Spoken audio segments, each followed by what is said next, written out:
একজন আলহামদুলিল্লাহ ওসি সাহেব হয়ে আলেমদেরকে আজকের এই মাহফিলের প্রধান অতিথি বিশেষ অতিথি রাখার কারণে আমি ওসি সাহেবকে আন্তরিক মোবারকবাদ জানাচ্ছি। আল্লাহ প্রিয় ওসি সাহেব উনি এই প্রোগ্রামটার জন্য অত্যন্ত কষ্ট করেন। আমি আল্লাহ রাব্বুল আলামিন এমনকে বলেন রে বান্দা, এমন কি ওয়াদা আমি আল্লাহ রাব্বুল আলামিন করেছি যে ওয়াদা আমি রাখতে গেলে তোরটা ভঙ্গ হয়ে যায়। আর এমন কি ওয়াদা তুই করেছিস যে ওয়াদা তোর রাখতে গেলে আমার ওয়াদা ভঙ্গ হয়ে যায়। এমনি বান্দাকে বলেন আল্লাহ রাব্বুল আলামিন আপনি বলেছিলেন জান্নাতের ভিতরে যারা আসবে খালিদিনা ফিহা আবাদা, জান্নাতের ভিতরে যে ব্যক্তি একবার প্রবেশ করবে আয় আল্লাহ রাব্বুল আলামিন জান্নাতের ভিতর থেকে আপনি তাকে আর কোনোদিন বের করে দিবেন না। জান্নাতে একবার ঢুকলে সে ব্যক্তি চিরজীবন থাকবে। আয় আল্লাহ আমি ওয়াদা করেছিলাম জান্নাতের ভিতরে আসলে পরে আমি আবার বের হয়ে যাব।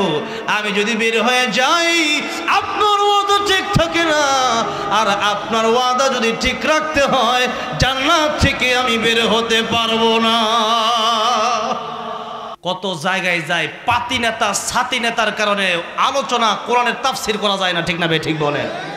পাতি নেতা ছাতি নেতার কারণে কোরআনের কথা বলতে গেলেই বাধা আছে। কারণ কোরআনের কথা বললে পরে চুরি করা যাবে না, ডাকাতি করা যাবে না, কোরআনের কথা বললে পরে সুদ খাওয়া যাবে না, ঘুষ খাওয়া যাবে না, পরের মাল আত্মসাৎ করা যাবে না, দেশের মাল লুণ্ঠন করে বিদেশে পাচার করা যাবে না, কানাডায় বেগম পাড়ায় বাড়ি বানানো যাবে না। এই জন্য কোরআনের পক্ষে কথা বললে অনেক পাতি নেতা আছে সহ্য হয় না, কারণ হারাম খেতে খেতে এখন কোরআন আর ভালো লাগে না, ঠিক না বেঠে?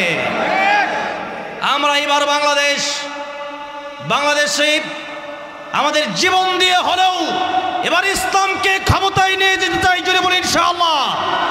রাজি আছেন কারা কারা? দুহাত আল্লাহকে উঠায় দেখাতে হবে। লিল্লাহি তাকবীর, লিল্লাহি তাকবীর। আল কোরআনের আলো সংসদে জালো, লিল্লাহি তাকবীর। হাত নামান, এই হাতগুলো আল্লাহ যেন কিয়ামতের মধ্যে জাহান্নামে না দেয়, বলেন আমিন। ওসি সাহেব আছেন, আমরা ওসি সাহেবকে নিয়ে একসাথে আমরা এবার একটা ঘোষণা দিতে চাই, চুর বাটপারের দিন শেষ, কোরআন সুন্নাহর বাংলাদেশ। জোরে বলতে হবে, চুর বাটপারের দিন শেষ, কোরআন সুন্নাহর বাংলাদেশ, ঠিক না বেঠে? আমরা আগামী সময়টাতে যদি আমাদের লক্ষ্য যদি ঠিক না রাখতে পারি, একজন আলহামদুলিল্লাহ ওসি সাহেব হয়ে আলেমদেরকে আজকের এই মাহফিলের প্রধান অতিথি বিশেষ অতিথি রাখার কারণে আমি ওসি সাহেবকে আন্তরিক মোবারকবাদ জানাচ্ছি। আল্লাহ প্রিয় ওসি সাহেব উনি এই প্রোগ্রামটার জন্য অত্যন্ত কষ্ট করেন। আমি গত 2 বছর আগে এখানে এসে আলোচনা করতে পারি নাই, কারণ লম্বা সময় বসেছিলাম, মাত্র 15 মিনিট কথা বলে চলে গেছিলাম, ঠিক না বে ঠিক? আপনি এই এলাকার যারা আছেন তারা জানেন। তো যাই হোক, আব্দুল মজিদ সাহেব আলহামদুলিল্লাহ, আমি মাঝে মধ্যে কোরআনের একটা ঘটনা বলতে গিয়ে একজন পুলিশের উদাহরণ দিয়ে থাকি যে অনেক পুলিশ এদেশে এখন এমন আছে যারা কোরআন প্রেমিক, যারা আল্লাহর দিন প্রিয়, ঘুষ খায় না, আল্লাহকে ভালোবাসে, শেষ রাতে তাহাজ্জুদ পড়ে। আমার মনে হয় তিনি এমন, আপনাদের এলাকার যিনি আছেন, প্রত্যেকটা বছরে একটা প্রোগ্রামের জন্য তিনি অক্লান্ত পরিশ্রম করে যান। আল্লাহ যেন আমাদের প্রিয় ওসি সাহেব জনাব মোহাম্মদ আব্দুল মজিদ, ওনাকে যেন আল্লাহ দীর্ঘ ন্যাক হায়াত করে এরকম খেদমত, দিনই খেদমত বেশি বেশি করে যাওয়ার তৌফিক দান করেন, জুড়ে বলেন আমিন। এই প্রোগ্রামের জন্য আমার প্রাণ প্রিয় যুবক ভাইরা বিশেষ করে অনেক কষ্ট করেছেন, আমার অনেক মুরব্বী বাবাজিরা টাকা পয়সা দিয়ে সহযোগিতা করেছেন, যারা আসলেন বসলেন। আল্লাহ যেন এই মাহফিল উরুসিলায় কাল কিয়ামতের কঠিন ময়দানে আমাদেরকে নাজাত দিয়ে আল্লাহর পেয়ারা হাবিব মুহাম্মদুর রাসূলুল্লাহ সাল্লাল্লাহু আলাইহি সাল্লামের সাথে জান্নাতুল ফেরদাউস দান করেন, জুড়ে বলেন আমিন। মনে হয় কায়দা বা নাজারা পড়ি এরকম সম্ভবত। ওই সময় দেখা গেছে আমি তো 2010-এ হাফেজ হয়েছি, তো 11-র আগে আর ওই সময় মনে হয় আমার 5-6 বছর, যখন আমি মাদ্রাসায় শিশু শ্রেণীতে পড়ি।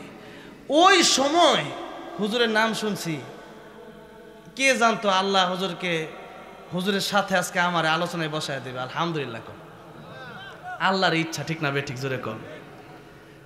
আর এই যে হুজুরের সন্তান আসছে, আলহামদুলিল্লাহ। একটা মাহফিলে গেলে বক্তা 3 জন একসাথে, হুজুরের ভাই, হুজুরের ছেলে, 3 জন গেলে আর বক্তা লাগে না, এক গাড়িতে 3 বক্তা, জোরে কোন মারহাবা। আল্লাহ যেন হুজুরকে দীর্ঘ নেক হায়াত দান করেন, সুস্থতার সাথে যেন দ্বীনি খেদমতগুলো করে যাওয়ার তৌফিক দান করেন, জোরে বলেন আমিন। এই বয়সে এসেও আমি মানে এই মাহফিলটা যেদিন হুজুর বলছে, সেদিন আমার হুজুরের সাথে আমার কোনাবাড়ি মাহফিল, সেদিন আর বয়ান শুনতে পারি নাই। তো শেষ বয়ান আমি করছিলাম, আমার আগে আবার বিবারের আরেকজন বক্তা ছিল, আজিজুল হক জালালি সাহেব, ওনার বয়ান ছিল। তো হুজুর বলল যে টাঙ্গাইলে একটা মাহফিল যেতে হবে। পরে আমি কোন মাহফিল, পরে পরে জানছি যে এটা ওসি সাহেবের মাহফিল, কিন্তু হুজুর বলছে সাথে সাথে মাহফিল, তখনও বুঝতে পারি নাই যে এই মাহফিলটা আমি আয়সা গেছি একবার। তো যাই হোক, শুধুমাত্র হুজুরকে এত মহাব্বত করি, আর মানে নূর না আল্লাহ নূর, মেঘ না চাইতে বৃষ্টি। আয়সা আবার গত বছর ওসি সাহেবের সাথে কোনো সময় দিতে পারি নাই, আজকে আলহামদুলিল্লাহ দেখা সাক্ষাৎ কথাবার্তা সবই হয়েছে।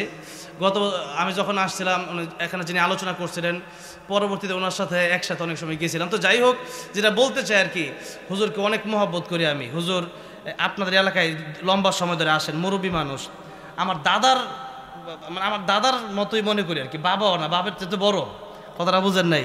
আমার দাদা মারা গেছে কিছুদিন আগে, তো মুরব্বীদেরকে দেখলে দাদার কথাটা মনে হয়ে যায়। দাদা খুব ভালো, এই কোরআন শরীফ এই কায়দা দাদা শিখাইছে।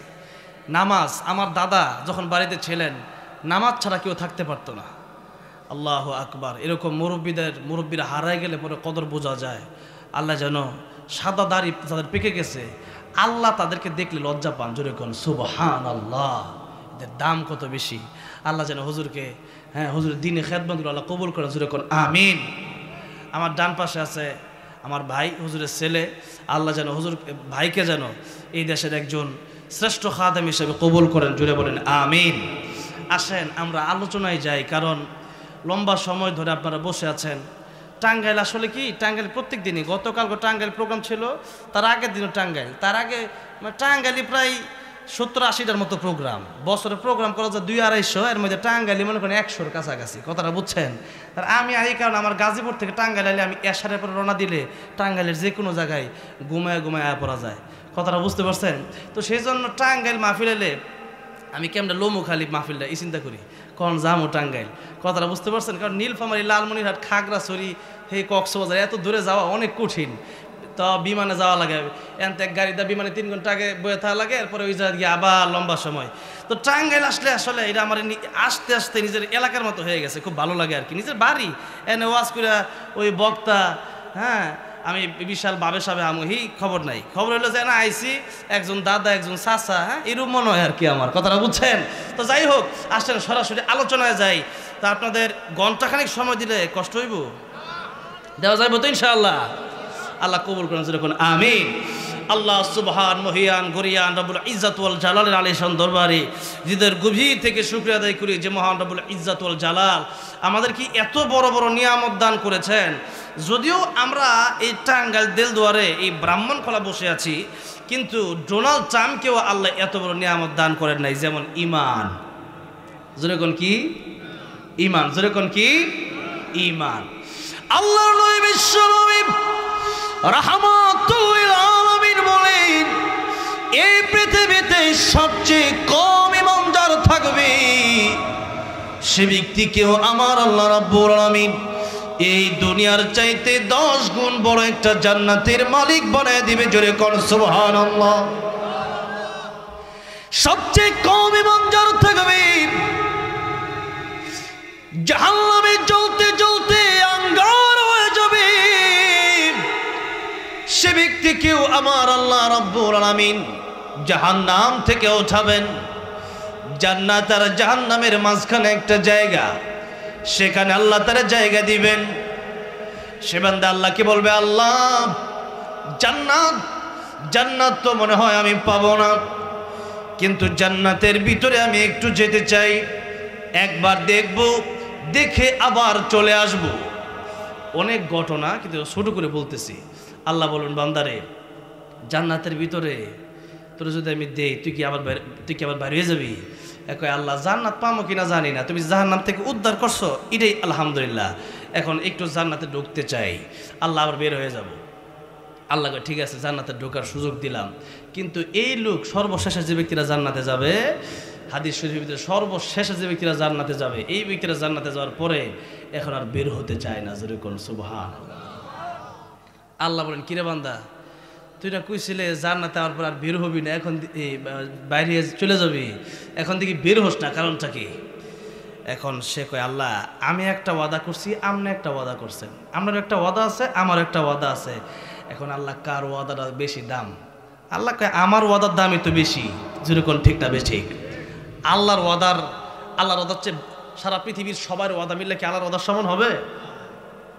বান্দা কয়, আল্লাহ আপনার একটা ওয়াদা আছে আর আমার একটা ওয়াদা আছে, এখন আপনি বলেন আমার ওয়াদাটা আমি যদি ঠিক রাখবো তাহলে আপনার ওয়াদাটা ঠিক থাকে না, আর আপনার একটা ওয়াদা আছে, যে ওয়াদাটা আপনি যদি রাখতে চান তাহলে আমি আর ওয়াদা রাখতে পারবো না। মানে একজনের ওয়াদা রাখলে আর একজনের ওয়াদা ভঙ্গ হয়ে যাবে। যেরকম সুবহানাল্লাহ।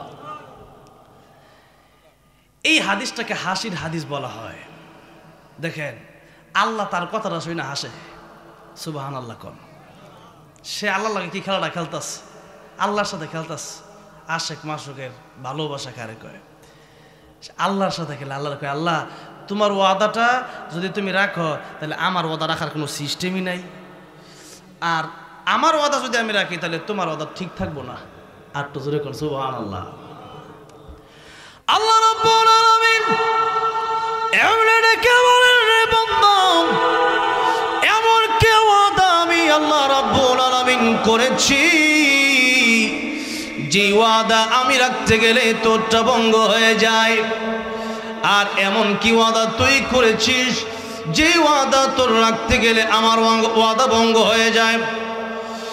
এমনি বান্দা ডেকে বলেন, আয় আল্লাহ রাব্বুল আলামিন, আপনি বলেছিলেন জান্নাতের ভিতরে যারা আসবে খালিদিনা ফিহা আবাদা, জান্নাতের ভিতরে যে ব্যক্তি একবার প্রবেশ করবে, আয় আল্লাহ রাব্বুল আলামিন জান্নাতের ভিতর থেকে আপনি তাকে আর কোনোদিন বের করে দিবেন না।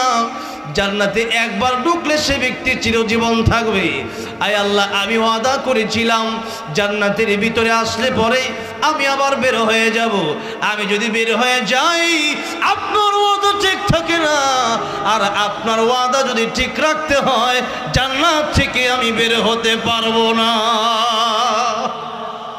আল্লাহ আপনার ওয়াদা যদি ঠিক রাখেন তাইলে তো আমি জান্নাত থেকে বাইরে গেলে আপনি যে কইছেন জান্নাতে যে ব্যক্তি একবার ঢুকবে চিরস্থায়ী খালিদিনা ফিহা আবাদা, জীবনে আর জান্নাত থেকে বের হবে না। আল্লাহ যাকে একবার জান্নাতের টিকিট দিবেন তার টিকিট আর কোনোদিন ক্যান্সেল করবে না। জোরে কোন সুবহানাল্লাহ। আজকে এই মসজিদ মাদ্রাসায় আপনারা যারা দান করতেছেন একটু ফজিলত কই নাকি বলেন? কিয়ামতের ময়দানে আল্লাহ নবীর হাদিস, নবীজি বলতেছেন কিয়ামতের ময়দানে একজন আল্লাহর ওলিকে, একজন আলেম একজন আল্লাহর ওলিকে এক গ্লাস পানি মরুভূমির ভিতরে যখন মানুষ যায় তখন পানির বড্ড প্রয়োজন হয়। গারে হেরায় যেখানে কোরআন শরীফ নাজিল হয়েছে সেখানে আমি গিয়েছিলাম। আল্লাহ তো অনেকবারই নিছে, এখন তো সৌদি মানে কাতারের রেসিডেন্সি আমি কার্ড দিয়ে দিছে আমাকে, সবসময় যাই সৌদি রেডিওতে যে তেলাওয়াত করি, তো সেই জন্য এখন আলহামদুলিল্লাহ মক্কা মদিনা এত সহজ করে দিছে। এখন মন চাইলে এখন যাবো কোন সময়, আমার ভিসাও সারা বছর ওকে থাকে আলহামদুলিল্লাহ। আল্লাহ সবাই আমরা সহজ করে দিয়েছে এখন, আমিন। তো গারে হেরায় যুবক বয়সে গেছি, চিন্তা করলাম এখন না গেলে কবে যাব। তো গারে হেরায় ওঠার নিয়ত করলাম। বামে একটা মসজিদ আছে, সেখানে আজান দিয়ে আসরের নামাজ পড়লাম। আমি আজান দিছি মসজিদে বেলাল, সেই মসজিদে ইমাম সাহেব বলতেছে আপনি আজকে আজান দিবেন। সেখানে আজান দিলাম, দেওয়ার পরে আমি, তারপরে হাফেজ জাকারিয়া, তারপরে হাফেজ কারি আবু রায়হান, আমরা সেখানে উঠছি। ওঠার পরে সেখানে যে ইকরা বিসমি রাব্বিকাল্লাযী খলাক, এই এখান থেকে 5টা আয়াত নাজিল হয়েছে, যে এই আয়াতগুলা সেই যেখানে নাজিল হয়েছে সেখানে আমরা তিলাওয়াত করে আসছি আলহামদুলিল্লাহ বলেন। তো যখন উঠতেছিলাম এই যে পানি পান করি, কিন্তু পানি শুধু প্রয়োজনই হয়, পানি শুধু প্রয়োজন। ওখানে গেলে মনে হয় মানে পাহাড়ে ওঠার সময় আল্লাহু আকবার, একবেলা মানে জীবনে একবার গেলে অবস্থা খারাপ। আর আম্মা জান খাদিজাতুল কুবরা রাদিয়াল্লাহু আনহা, স্বামীর খেদমত কারে কয়, আম্মা জান খাদিজাতুল কুবরা দৈনিক 2 বার নবীর জন্য সেখানে খাবার নিয়ে উঠতেন। আল্লাহু আকবার। আর আজকের নারীরা স্বামীর খেদমত, স্বামী সব দাঁড়াইলে তোমার করে অনেক, সবাই না, কিছু আছে যেরকম ঠিক না ঠিক, সবাই তো আলহামদুলিল্লাহ আপনার টাঙ্গালের লোক বলে, আঙুর গাজীপুরে আর কি, আপনার এলাকা করে সব সমস্যা হয়ে যাবো। আবার কদিন পর মহিলারা খুব এই হুজুরের দাওয়াত দিন যেত না, ঠিক না? দেখেন আমাদের এলাকায় কিছু লোক মহিলারা আছে মাঝে মধ্যে বলে যে তোমার কাছে আইসা যেই বিপদে পড়ছি দুনিয়ার সব লোক বলা, তুমি শুধু খারাপ। আহা, আল্লাহ নবী বলেন অধিকাংশ নারীরা জাহান্নামে যাবে। এর অন্যতম 2টা কারণ। একটা কারণ হচ্ছে নারীরা স্বামীকে কষ্ট দেওয়ার কারণে জাহান্নামে যাবে। যেরকম কিসের কারণে? এই এলাকা কি মা বোনরা কি ওয়াজ শুনতেছে নাকি? আছে? আচ্ছা আচ্ছা, তাইলে ঠিক আছে। তাহলে নারী কারে ওয়াজ করবো? যেরকম ঠিক না বেঠে? আচ্ছা, তো নারীরা, অধিকাংশ নারীরা জাহান্নামে যাবে। এর কারণ হচ্ছে স্বামীর অকৃতজ্ঞ হওয়া, স্বামীর নাশুকরিয়া করা, স্বামীকে কষ্ট দেওয়া। যেরকম কি করা? স্বামীকে কষ্ট দেওয়া। আল্লাহ রাহমাতুল আলামিন বলেন, এই পৃথিবীতে আল্লাহর পরে যদি কাউকে সিজদা দেওয়ার অনুমতি আমি নবী দিতাম, কোরআন যদি অনুমতি দিত, ইসলাম যদি অনুমতি দিত, তাহলে আমি নবী বলে দিতাম, ও পৃথিবীর স্ত্রীরা তোমরা তোমাদের স্বামীর পায়ে সিজদা করো। জোরে কোন আল্লাহু আকবার। কিন্তু অনুমতিটা আমি দেই না, কারণ হচ্ছে এটা আল্লাহ ছাড়া এই পৃথিবীতে কারো কাছে মাথা নত করা যাবে না, এই জন্য অনুমতি দিই না, শিরিক হয়ে যাবে। কিন্তু এই কথা বলে নবী কি বুঝাইতে চাইলেন? বুঝাইছিলেন এটা যে স্বামীর সম্মান অনেক বেশি। যেরকম ঠিক না বেঠি? ভাইরা বাবাজিরা, তাহলে দেখেন, লক্ষ্য করে দেখেন, এই স্ত্রীরা, অধিকাংশ নারীরা জাহান্নামে যাওয়ার এই 2টা কারণ। একটা হচ্ছে স্বামীর অকৃতজ্ঞতা আদায় করা, আরেকটা হচ্ছে মানুষকে বেশি বেশি লানত দেওয়া যায়। তোর উপরে ঠাড়া ভর্তারাটা আল্লাহর গজব তোর ফর না খেলি, তুই মরস না খেলি গা, এই সমস্ত লানত দেওয়ার কারণ নারীরা জাহান্নামে যাবে। আল্লাহ আমাদের মা বোনদেরকে এই 2টা কাজ থেকে হেফাজত করুন। যেরকম আমিন। নবী বলেন তোমরা 4টা কাজ করো আর জান্নাতে যাও। নামাজ পড়ো, রোজা রাখো, স্বামীর খেদমত করো, পর্দা ঠিক রাখো। যেরকম ঠিক না বেঠে? একবারে সহজ। নারীদের অধিকার নিয়ে কয়েকদিন আগে এক জায়গায় আলোচনা করছিলাম। আরেকদিন সুযোগ পাইলে টাঙ্গাইলে এই এলাকা, সেদিন কবর আপনারা মনে করে দিয়ে যে নারীদের অধিকার নিয়ে, সেদিন নারীদেরকে আল্লাহ যে অধিকার দিছে, এক সময় নারীদেরকে কোরআন শরীফের আয়াত, এক সময় নারীরা ইদা বুশিরা আহাদুহুম বিল উনসা যাল্লা ওয়াজহু মুসওয়াদ্দা ওয়া হুয়া কাযীম। এক সময় নারী হইলে মানুষ রাগ করত। আমার নবী যখন পৃথিবীতে আসলো, ওই সময়টা এমন জাহিলি যুগ ছিল, নারীদের কথা শুনলে তার বাবারা মুখ কালো করে ফেলতো। এরপরে এই নারীদেরকে আগুনে পোড়ায় ফেলতো, জীবন্ত দাফন করে ফেলতো। যেরকম নাউজুবিল্লাহ। আল্লাহ কয় আল্লাহ সা আমা ইয়াহকুম। এটা কেমন নীতি, এটা কেমন আচরণ? দেখেন সেই সময় আমার নবী আয়েশা বললেন, আল জান্নাতু তাহতা আকদামিল উম্মাহাত। জান্নাত হলো মায়ের পায়ের নিচে। যেরকম সুবহানাল্লাহ।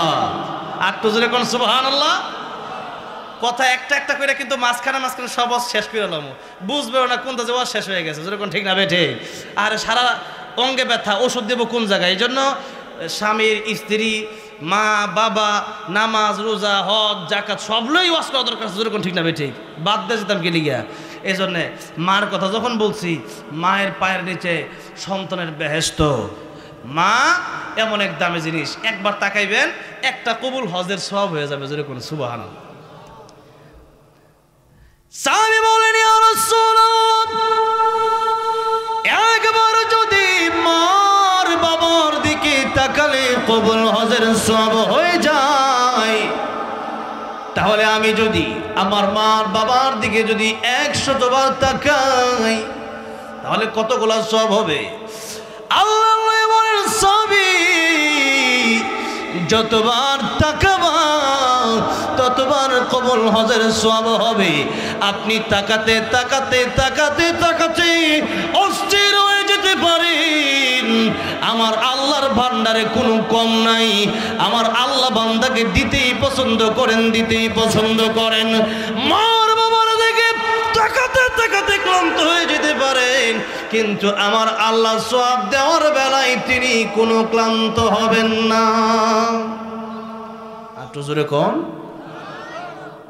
আচ্ছা, যে মার বাপের দিকে তাকালে যে কবুল হজের সওয়াব হয়, এটা কি আপনারা জানেন না?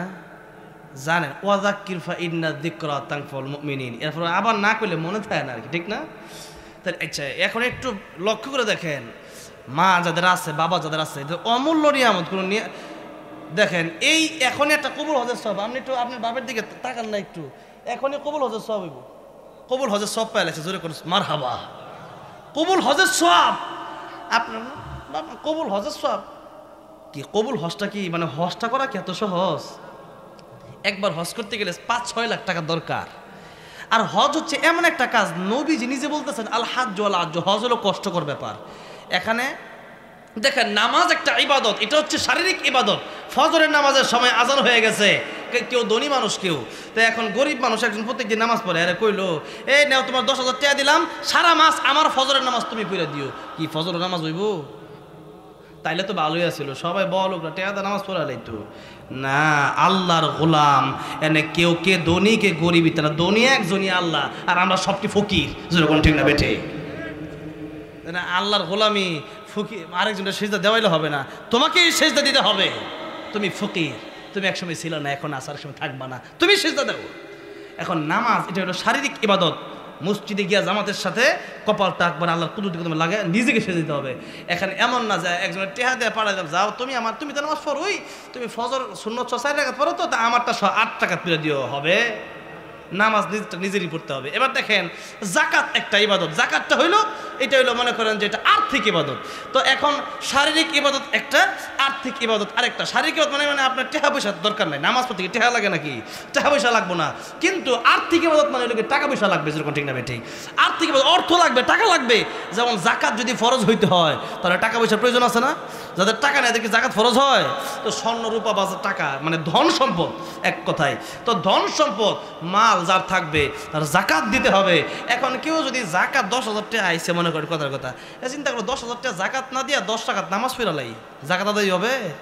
অবশ্যই গরিব মিসকিনকে টাকাটা দিতে হবে, জাকাতটা দিতে হবে।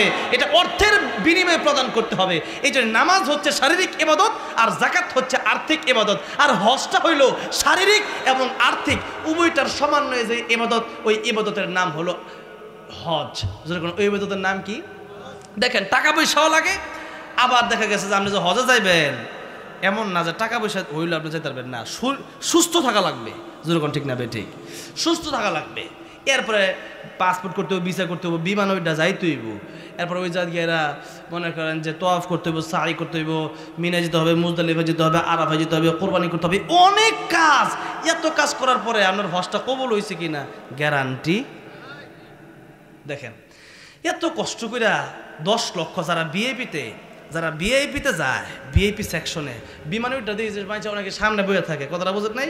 আবার মানে এটা হলো বিজনেস ক্লাস, আর পিছে আমরা মাঝে মধ্যে ইকোনমি ক্লাস যাবো। ইকোনমি মানে ওখানে যারা সাধারণভাবে যাইবে এমনি যাইব। আর যারা টাকা পয়সা বেশি, মনে করেন একটু সিটটা হেলান দেউন যা, তো ডাবল ভাড়া, 2 লাখ টাকার জায়গায় 4 লাখ ভাড়া। তো সামনে দেখছি বইয়া অনেকে বিজনেস ক্লাসে যায়। তাহলে চিন্তা করেন, কয়েকদিন আগে শুনলাম এমন বড় লোকও আছে প্রত্যেক জুমার নামাজটা মক্কা মদিনাত গিয়ে পড়ে, যেরকম আল্লাহু আকবার। তো যাই হোক, টাকা পয়সা ওরা তো আছে দেশ বহুত, যেরকম ঠিক না ঠিক? তো এখন দেখেন, এই যে হজ, এটা হচ্ছে আর্থিক এবং দৈহিক, শারীরিক এবং আর্থিক উভয়টার সমন্বয় যে ইবাদত, ওই ইবাদতের নাম হলো হজ। এখন এই এত কষ্ট করে হজে গেলেন, হজটা কবুল হইতেও পারে, নাও হতে পারে। কিন্তু জনমদখিনী মা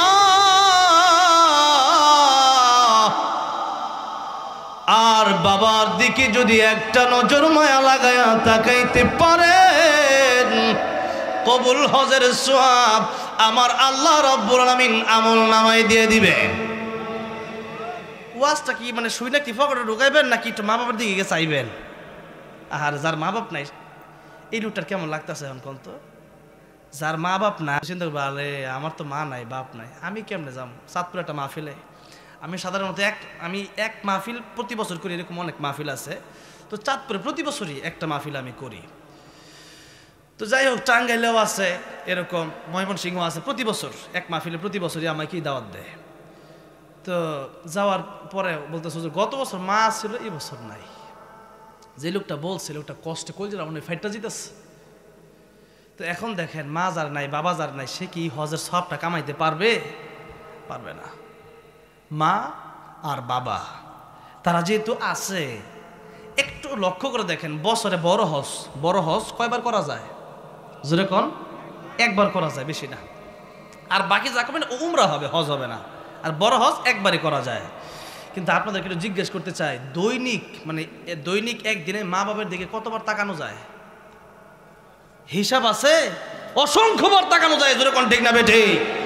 তাইলে আপনি হজে গেলে চিল্লা এখন যে কিরে আব্বা যাইতেছি হজ, দোয়া করিস যে হজ যাইতেছি। কিন্তু বেটা বাপ সাহেব একটু শরীরটা একটু বুঝছো না, জারে দিয়া হজ যাইতেছি।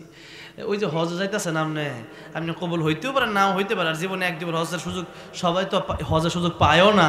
তাহলে দেখেন, মা বাপ যদি ঘরে থাকে, দৈনিক হাজার হাজার কবুল হজের সওয়াব নিজের আমল নামায় উঠানোর সিস্টেম আছে না নাই? কিন্তু সেই ওয়াস্তা আপনারা মানেন না। মা বাপ ঘরে আছে, বউ ডাক দিলে অনেকে চলে যায়, আর মা কই কিরে আব্বাস, কিরে জসিম, মা ডাক দেখিছে কি হয়েছে, কই দাও না, খালি যাও গেলি গা। জোরে কোন ঠিক না বে ঠিক? মানে মা ডাক দিলে মানে কিরম জানি একটু বেতিস না অনেক সময়। জোরে কোন ঠিক না বে ঠিক? শয়তানের দোকা, ঠিক না বে ঠিক? জোরে কোন। মায়ের চোখে ঝরলে পানি, আল্লাহর আরশ কাঁইপা যায়, কান্দে না যেন মায়, কান্দে না যেন মায়। মায়ের চোখে ঝরলে পানি, আল্লাহর আরশ কাঁইপা যায়, কান্দে না যেন মায়, কান্দে না যেন মায়। মায়ের মনে কত কষ্ট জানো না কি ভাই,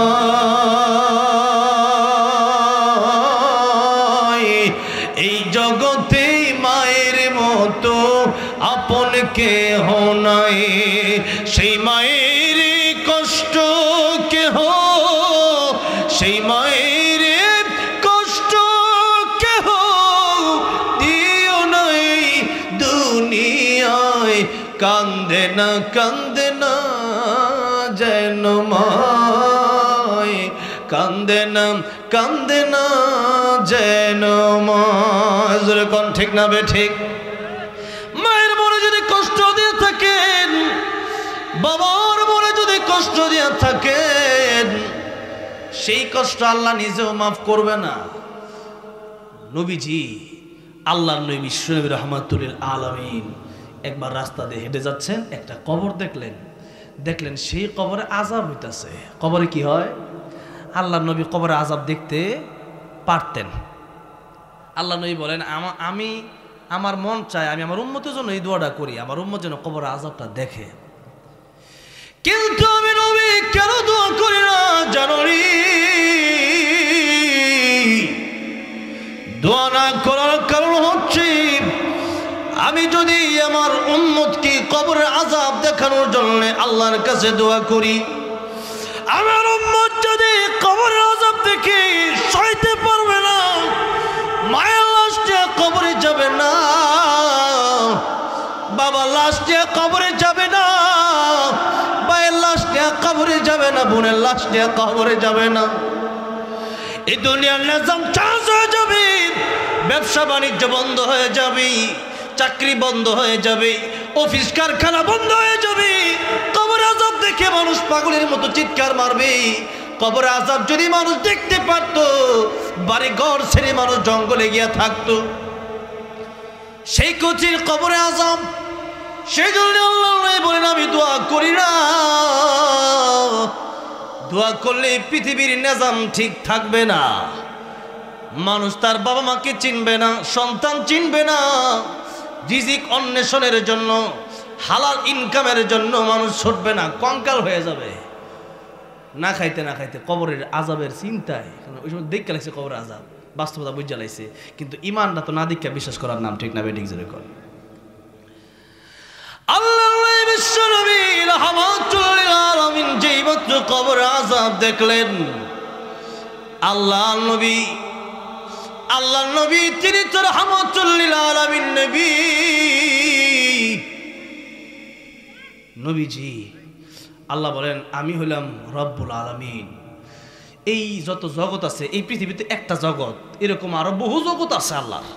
আল্লাহকে যত জগতের জন্য আমি আল্লাহ রব, আলহামদুলিল্লাহ রব্বিল আলামিন। সমস্ত জগতের রব কে? আল্লাহ।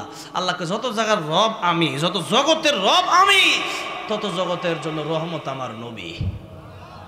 একটু জোরে কোন সুবহানাল্লাহ। ওয়ামা আরসালনাকা ইল্লা রাহমাতাল লিল আলামিন। রাহমাতুল লিল আলামিন নবী কোরআনে প্রমাণ। আশিক বিনে কে বুঝিবে আমার দয়ার নবীর শান। কষ্ট হচ্ছে আপনাদের? আরেকটু কি সামনের দিকে যাওয়া যাবে? মাঝে মধ্যে একটু যদি গজল গাই নাতে রাসূল নবীর প্রেমে, তাইলে কি আমার সাথে একটু গাওয়া যাবে? নবীর প্রেমে একটু মুখটা খুললেন, আজে বাজে তো কত গান আঙ্গর মুখ দিয়ে বাইর হয়, তো কলব অন্তর নষ্ট হয়ে যায়, দিল খারাপ হয়ে যায়। আর আল্লাহ নবীর প্রেমে যদি একটু গাইতে হয়, ওইটা গাইলে আরো দিল তাজা হয়, যেরকম ঠিক না বেঠি, নবীর মুহাব্বত বাড়ে। তাই নবীর মুহাব্বতে মাঝে মধ্যে একটু নাতে রাসূল গাওয়া যাবে তো ইনশাআল্লাহ। অনেকের কষ্ট হইতেছে, শোনেন আজকে এখানে বসে আছেন, একটু কষ্ট হইতেই পারে, কারণ শয়তান তো আজকে নারাজ, কারণ এত মানুষ এখানে আসছেন। কিয়ামতের ময়দানে এই মাহফিলটাই নাজাতের উসিলা হইতে পারে, যেরকম ঠিক না বেঠি। সেই জন্য শয়তান তো নারাজ হবেই। তবে মনে রাখবেন, আজকে আপনি এখানে আছেন, আপনার অনেকের বাবা মা নাই, বাবা মাকে ফাঁকি দিয়ে যায়েন না, দোয়াটা না করে যায়েন না। আগামী বছর এমনও হইতে পারে আপনার ছেলে আসবে, আপনি মাহফিলও নাও থাকতে পারেন, যেরকম ঠিক না বেঠিক। বগুড়া এক মাহফিলে দাওয়াত দিচ্ছে, হঠাৎ করে দাওয়াত মাহফিল হবে না। বললাম কেন? যেই লোক আপনার দাওয়াত দেয় এই লোক মারা গেছে। আল্লাহ, চিন্তা করে দেখেন, তাহলে জীবনের কোনো গ্যারান্টি আগামী বছর আপনি যা আসবেন সেই গ্যারান্টি নাই। আপনার ছেলে আসতে পারে, তো সে আজকে যদি আপনি বাপ মার জন্য দোয়া না কইরা চলে যান, লিখে রাখেন, আগামীতে এমনই হইতে পারে যে আপনার সন্তান আপনার জন্য দোয়াটা না কইরাই বাড়ি চলে যাবে, ঠিক না ঠিক? তাহলে কষ্ট হবে আপনাদের। তাই নবীর প্রেমে যদি একটু গাওয়া যায় তাহলে দিল তাজা হবে ইনশাআল্লাহ। গাওয়া যাবে তো ইনশাআল্লাহ? বলেন না, রাহমাতুল লিল আলামিন নবী, রাহমাতুল লিল আলামিন নবী কোরআনে প্রমাণ। আশিক বিনে কে বুঝিবে আমার দয়ার নবীর শান। জবান তো ছেড়ে দি। উম্মত বিনে কে বুঝিবে আমার দয়ার নবীর। আমার ভাই সবচেয়ে সুন্দর গাইতেছে, ভাইরা পুরস্কার দেওয়া দরকার। তাহলে আমরা একটু জোরে সোরে গাইতে পারেন না? রাহমাতুল লিল আলামিন নবী, রাহমাতুল লিল আলামিন কোরআনে প্রমাণ। আশিক বিনে কে বুঝিবে আমার দয়ার নবীর শান। বলেন না, আশিক বিনে কে বুঝিবে আমার দয়ার নবীর। নবী আমার মদিনারে বলবো,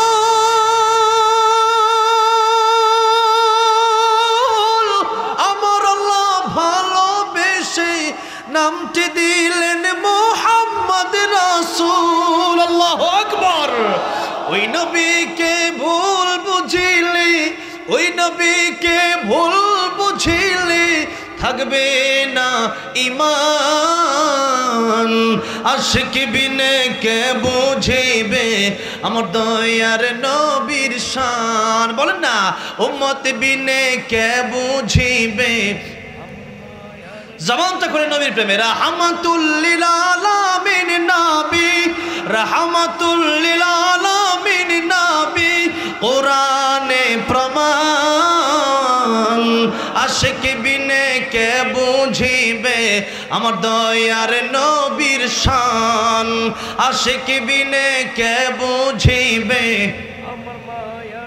আল্লাহ আমার নবী যে মাত্র দেখলেন কবর আযাব হয় আমার নবী মায়ের নবী রাহমাতুল লিল আলামিন নবী আমার নবীর অন্তরে বড় মায়া লেগেছে আমার নবীর কলেজায় সহ্য হয় না আমার নবীজি আল্লাহর কাছে দোয়া করলেন আয় আল্লাহ রাব্বুল আলামিন এই কবর আযাব তুমি মাফ করে দাও একবার দোয়া করলেন নবীজি কবর আযাব মাফ হয় নাই দুইবার নবীজি দোয়া করলেন কবর আযাব মাফ হওয়ার জন্য কবর আযাব এখনো মাফ হয় না আমার নবীজি একবার দোয়া করতে দেরি হয় কবুল হতে দেরি হয় না সেই নবী আজকে দুইবার দোয়া করলেন কবুল হলো না আমার নবীজি তিনবার দোয়া করলেন দোয়া কবুল হয় না আমার নবী কে বলেন ওগো আল্লাহ আমি নবী রাহমাতুল লিল আলামিন নবী আমি তিনবার দোয়া করলাম একটা কবরবাসীর জন্য একজন মাইয়িতের জন্য আয় আল্লাহ রাব্বুল আলামিন এই যুবকের কবরের আযাব কেন মাফ হয় না আমার আল্লাহ কে বলেন যে বলেন আমার নবীর কাছে যাও আমার নবীর কাছে গিয়ে বলো আমার নবী তিনবার কেন সারা জীবন দোয়া করলেও আমি আল্লাহ নবীর দোয়া এই জায়গায় কবুল করব না দোয়া লাগবে তার মায়ের জোরে কোন দোয়া লাগবে কার মায়ের দোয়া ছাড়া মায়ের ক্ষমা ছাড়া আমার নবী যে কিয়ামত পর্যন্ত দোয়া করলেও আমি আল্লাহ রাব্বুল আমিন তার দোয়া আমার নবীর দোয়া কবুল করব না কারণ এই লোকটা মাকে কষ্ট দিয়েছে মাকে আঘাত করেছে মাকে এমন যন্ত্রণা দিয়েছে যে কষ্ট মা সইতে পারে নাই মায়ের মনের আঘাতটা এখনো দূর হয় নাই জিবরাইল আমিন ডেকে বলেন ইয়া রাসূলুল্লাহ ইয়া হাবিবাল্লাহ ওগো নবীজি এই লোকের জন্য কিয়ামত পর্যন্ত দোয়া করলেও আপনার দোয়া আল্লাহ কবুল করবেন না ইয়া রাসূলুল্লাহ ইয়া হাবিবাল্লাহ আল্লাহ রাব্বুল আলামিন জানিয়ে দিয়েছেন এই যুবকের মাকে যুবকটা মারাত্মক ধরনের কষ্ট দিয়েছে স্ত্রীর সাথে ঝগড়া হয়েছিল মাকে আঘাত করেছে এমন সময় এমন অবস্থায় আল্লাহর নবীকে জিবরাইল আমিন আরেকটা খবর দিয়ে দিলেন এই যুবকের মা ইয়া রাসূলুল্লাহ এখনো বেঁচে আছে এই যুবকের মা যদি ছেলেকে ক্ষমা করে দেয় আমার আল্লাহ রাব্বুল আলামিন ক্ষমা করে দিবেন আর তার মা ক্ষমা না করলে আল্লাহও ক্ষমা করবে না আমার নবীজি যুবকের মায়ের সাথে সাক্ষাৎ করলেন ডেকে বললেন ও যুবকের মা এই যে কবরে যে ব্যক্তি শুয়ে আছে এটা কি তোমার সন্তান মহিলা ডেকে বলল ইয়া রাসূলুল্লাহ এটা আমারই সন্তান আল্লাহ বলেন মা গো এই যুবককে তুমি কি মাফ করবে না তোমাকে সে কষ্ট দিয়েছে আঘাত দিয়েছে যার কারণে কবরে আযাব হয় মহিলা বলি ইয়া রাসূলুল্লাহ কবরে আযাব হয় হোক আমি মাফ করব না এত জোরে এত একদিন আমাকে তার স্ত্রীর সাথে ঝগড়া করে আমার সাথে ঝগড়া করে স্ত্রীর পক্ষ নিয়ে এমন আঘাত আমাকে করেছে যে আঘাতটা এখন আমি বলতে পারি নাই ইয়া রাসূলুল্লাহ ক্ষমা আমি করব না কিন্তু মায়ের চাইতে বেশি আমার নবী রাহমাতুল লিল আলামিন নবীর মায়া বড় বেশি আল্লাহু আকবার কিয়ামতের কঠিন ময়দানে আল্লাহ রাব্বুল আলামিন বলেন কিয়ামতের ময়দানে ইয়াউমা ইয়াফিরুল মারউ মিন আখিহি ওয়া উম্মিহি ওয়া আবিহি ওয়া সাহিবাতিহি ওয়া বানিহি মা বাবা সেদিন ভাগবে স্ত্রী ভাই বোন স্বামী আত্মীয় স্বজন সেদিন ভাগবে এই পৃথিবীতে যত পয়গম্বর এসেছে আদম পয়গম্বর থেকে নিয়া ঈসা রুহুল্লাহ পর্যন্ত সকল নবীরা পর্যন্ত নফসি নফসি বলতে থাকবে। একজন নবী, সেই নবী তো রাহমাতুল লিল আলামিন নবী, আমার নবী, আপনার নবী, সেই নবী সেদিন আল্লাহর কুদরতি কদমে সিজদায় পড়ে কাঁদবে, উম্মতি উম্মতি, আল্লাহু আকবার। সেই নবীর আদর্শ আজকে আমাদের ভিতরে নাই। লক্ষ্য করে দেখুন, আল্লাহর নবী, বিশ্ব নবী রাহমাতুল লিল আলামিন, যদিও সন্তানের মা সন্তানকে ক্ষমা করে না, কিন্তু নবীর মনে এখনো ভালো লাগে না। আল্লাহর নবী, বিশ্ব নবী রাহমাতুল লিল আলামিন আল্লাহর কাছে দোয়া করলেন, আয় আল্লাহ রাব্বুল আলামিন, এই কবর আযাব না মাফ হইলে তো আমার ভালো লাগে না। আয় আল্লাহ, এই মহিলা যুবকের মা কবর আযাব তো চোখে দেখে না, চোখে দেখলে বুঝতে পারতো কবর আযাব যে কত কঠিন, কি যন্ত্রণা। আয় আল্লাহ রাব্বুল আলামিন, এতক্ষণ আমার দোয়া কবুল হয় নাই, ঠিক আছে, এখন আমি আপনার কাছে আরেকটা দোয়া করব, যে দোয়া আল্লাহ আপনি কবুল করবেন। আয় আল্লাহ, আমার যেমন আপনি কবর আযাব দেখান, এই মহিলাটাকেও আপনি কবর আযাবটা একটু দেখার ব্যবস্থা করে দেন। আমার আল্লাহ বলেন, আমার হাবিব, আপনার এবারের দোয়া আমি আল্লাহ মঞ্জুর করে নিলাম। সুবহানাল্লাহ। মহিলা কবর আযাব দেখে ফেলছে, একটা চিৎকার মারছে, ইয়া রাসূলুল্লাহ,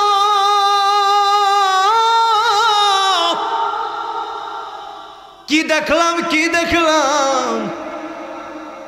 আরে কবরের যন্ত্রণা বুঝি এত কঠিন, এত মারাত্মক, এত ডেঞ্জারাস।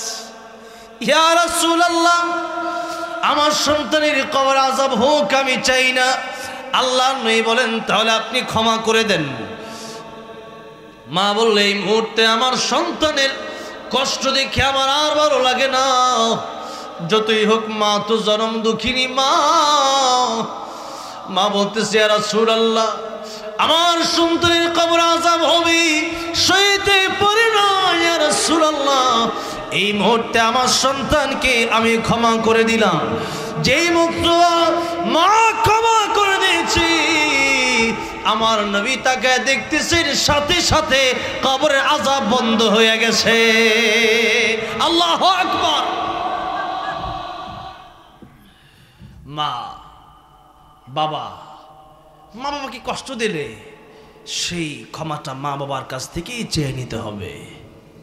মাকে কষ্ট দিয়ে আপনি আল্লাহর কাছে মাফ চাইবেন, মাকে কষ্ট দিয়ে কাবা শরীফে গিয়ে মাফ চাইবেন।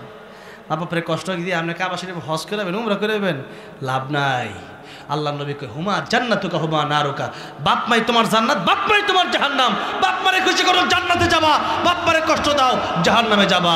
তাহলে বলেন, সেই মা বাপরে খুশি করার দরকার আছে না নাই? ভাইয়েরা আমার, বাবাজিরা আমার, অনেক লম্বা সময় নারীদের কথা বলতে গিয়ে, আল জান্নাতু তাহতা আকদামিল উম্মাহাত, এর ব্যাখ্যাটা করতে গিয়া অনেক লম্বা সময় কাটায় দিচ্ছি, প্রায় 12টা বেজে গেছে। আর অল্প সময় কষ্ট হবে, একটু তাকবীর দেন দেখে, লিল্লাহি তাকবীর। আল কোরআনের আলো, কোরআন হাদিস যেখানে, হক্কানি আলেম যেখানে, লিল্লাহি তাকবীর। আমার বাবাজিরা বলতেছিলাম, ওই যে মনে আছে আল্লাহর সাথে ওয়াদা করছিল যে, হ্যাঁ নাকি ভুলে গেছে? আল্লাহর যে কইছিল আল্লাহ জান্নাতে ঢুকে আর বার হইতাম না, মানে আল্লাহ তুমি তো কইছো জান্নাতে ঢুকলে এরপর তুমি আর কোনোদিন বের করে দিবা না। আল্লাহ তার কথাটা শুনে আল্লাহ নিজে খুব খুশি হবে, বান্দা কি কয়। বান্দা তো দেখা যায়, কারণ অনেক সময় দেখা গেছে যে ওই রকমভাবে নামাজ রোজা না পড়লেও কোরআন হাদিসের কথা তো কিছু মনে থাকে। যাই হোক, বেটা তো ইমানদার ছিল, কিন্তু সবচেয়ে কম ইমান ওই লোকের।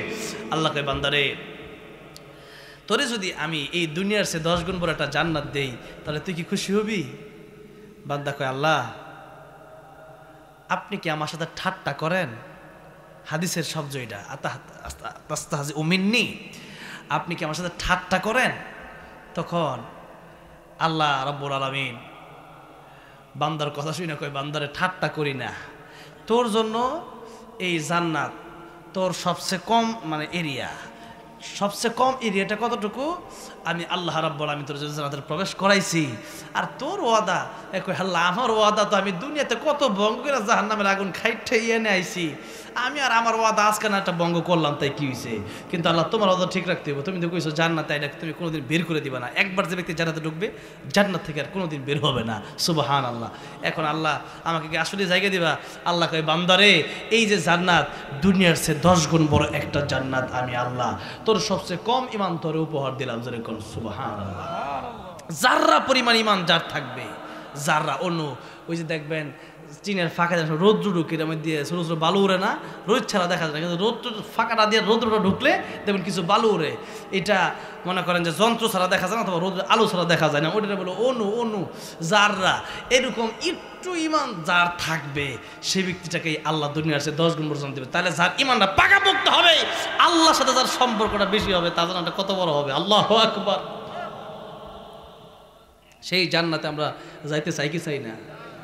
জান্নাতে আমরা যাইতে চাই, কিন্তু জান্নাতে যাওয়ার কাজ করতে চাই না। জান্নাত, আল্লাহু আকবার, জান্নাতে যাওয়ার পর আর কোনোদিন মরণ নাই। যেরকম সুবহানাল্লাহ। সেই জান্নাতের জন্য কাজ বেশি করা দরকার। যেরকম ঠিক না বে ঠিক?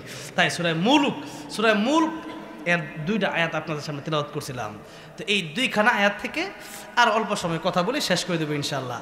তো এবার আসেন সূরা মুলক, এটা শুরু করার আগে একটু ফজিলতটা বলে নেই।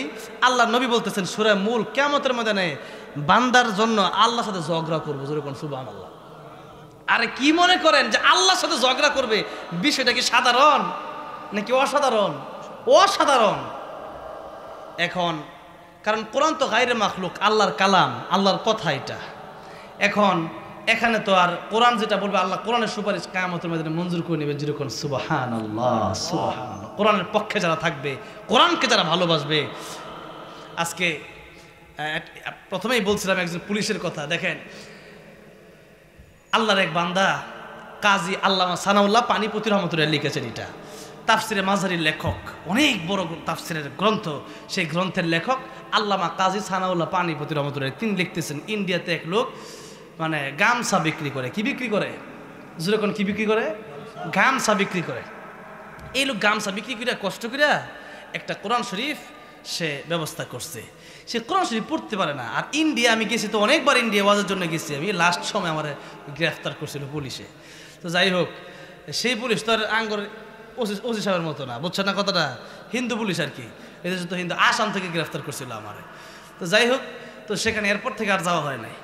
তো সে ইন্ডিয়া যাওয়ার পরে বাংলাদেশ খালি বেনাপোলটা, যখন বেনাপোলটা বেশি গেছি আর কি, যশোর খুলনার ওই দিক দিয়ে বেনাপোল।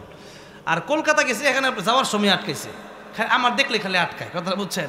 বুঝ জ্বালা এখানে দেখ স্যার, আসলে তো বোঝা যায় না যে মোটামুটি হ্যাঁ মনে হয় দাড়ি টাড়ি তো আছে। আর পাঞ্জাবি গেট আপ দেখলে তো কুটিমুটিতে তো বুঝাই, বুঝ জ্বালা। এরা আবার খুব চালাক আছে, বুঝছেন, যেগুলো বয়। তো যাই হোক, সেখানে যাওয়ার সাথে সাথে বেনাপোলের আগে মসজিদ আর মসজিদ, মাদ্রাসা অভাব নাই। খালি বর্ডারটা পার হইলে দেখি মূর্তির একটা হাত ভাঙ্গা, একটা পাও ভাঙ্গা, একটার মাথা ভাঙ্গা, খালি মূর্তি আর মূর্তি। কথাটা বুঝছেন?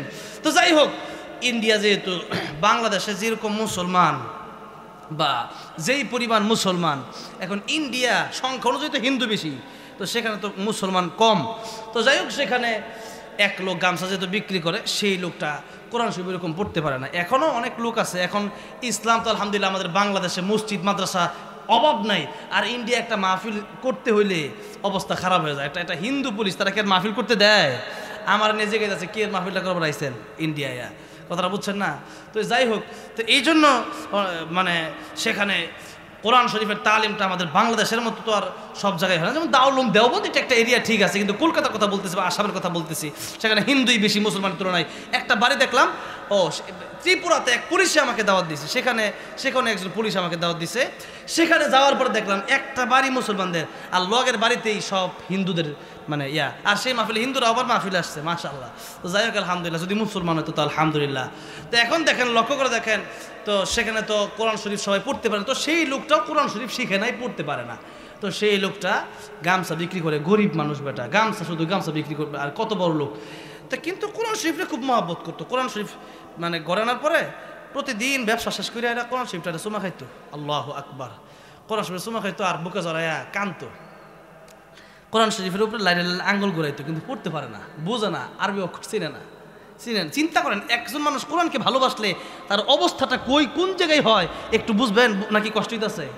তার অবস্থাটা আল্লাহ কই নিয়ে দেয়। একজন মানুষ কোরআন শরীফে চুমা খাইলে, কোরআন শরীফ পড়লে, কোরআন শরীফ বুকে লাগাইলে, কোরআন তার জন্য কত কিছু করে, এতটুকু বুঝাইয়া এরপর না ওয়াজ না শুনে বাড়ি যায়, সমস্যা নেই। দেখেন তো সেই লোকটা প্রতিদিন কোরআন শরীফ পড়তে পারে না, কোরআন শরীফ লাইন আঙ্গুল করে আর চোখের পানি ফালায় বুক বাসায়, কয় ये আল্লাহ কা কালাম হে, ये মাওলা কা বাত হে। আল্লাহ এটা তোমার কথা আমি জানি, কিন্তু পড়তে পারি না, কি করবো আল্লাহ, আমি গরিব মানুষ, কোরআন শরীফ শিখছি না জীবনে, এখন বয়স হয়ে গেছে, ব্যবসা করি, গামছা বিক্রি করি, কিন্তু আল্লাহ আমি কোরআন শরীফ অনেক ভালোবাসি, আল্লাহ আমি তোমার অনেক মহব্বত করি, যেরকম সুবহানাল্লাহ। লাইনে লাইনে আঙ্গুল গড়াইয়া গামছা বিক্রেতা গরিব মানুষ কোরআন পড়তে পারে না, এরপরেও বারবার বলে ये अल्लाह का कलाम है, ये मौला का बात है।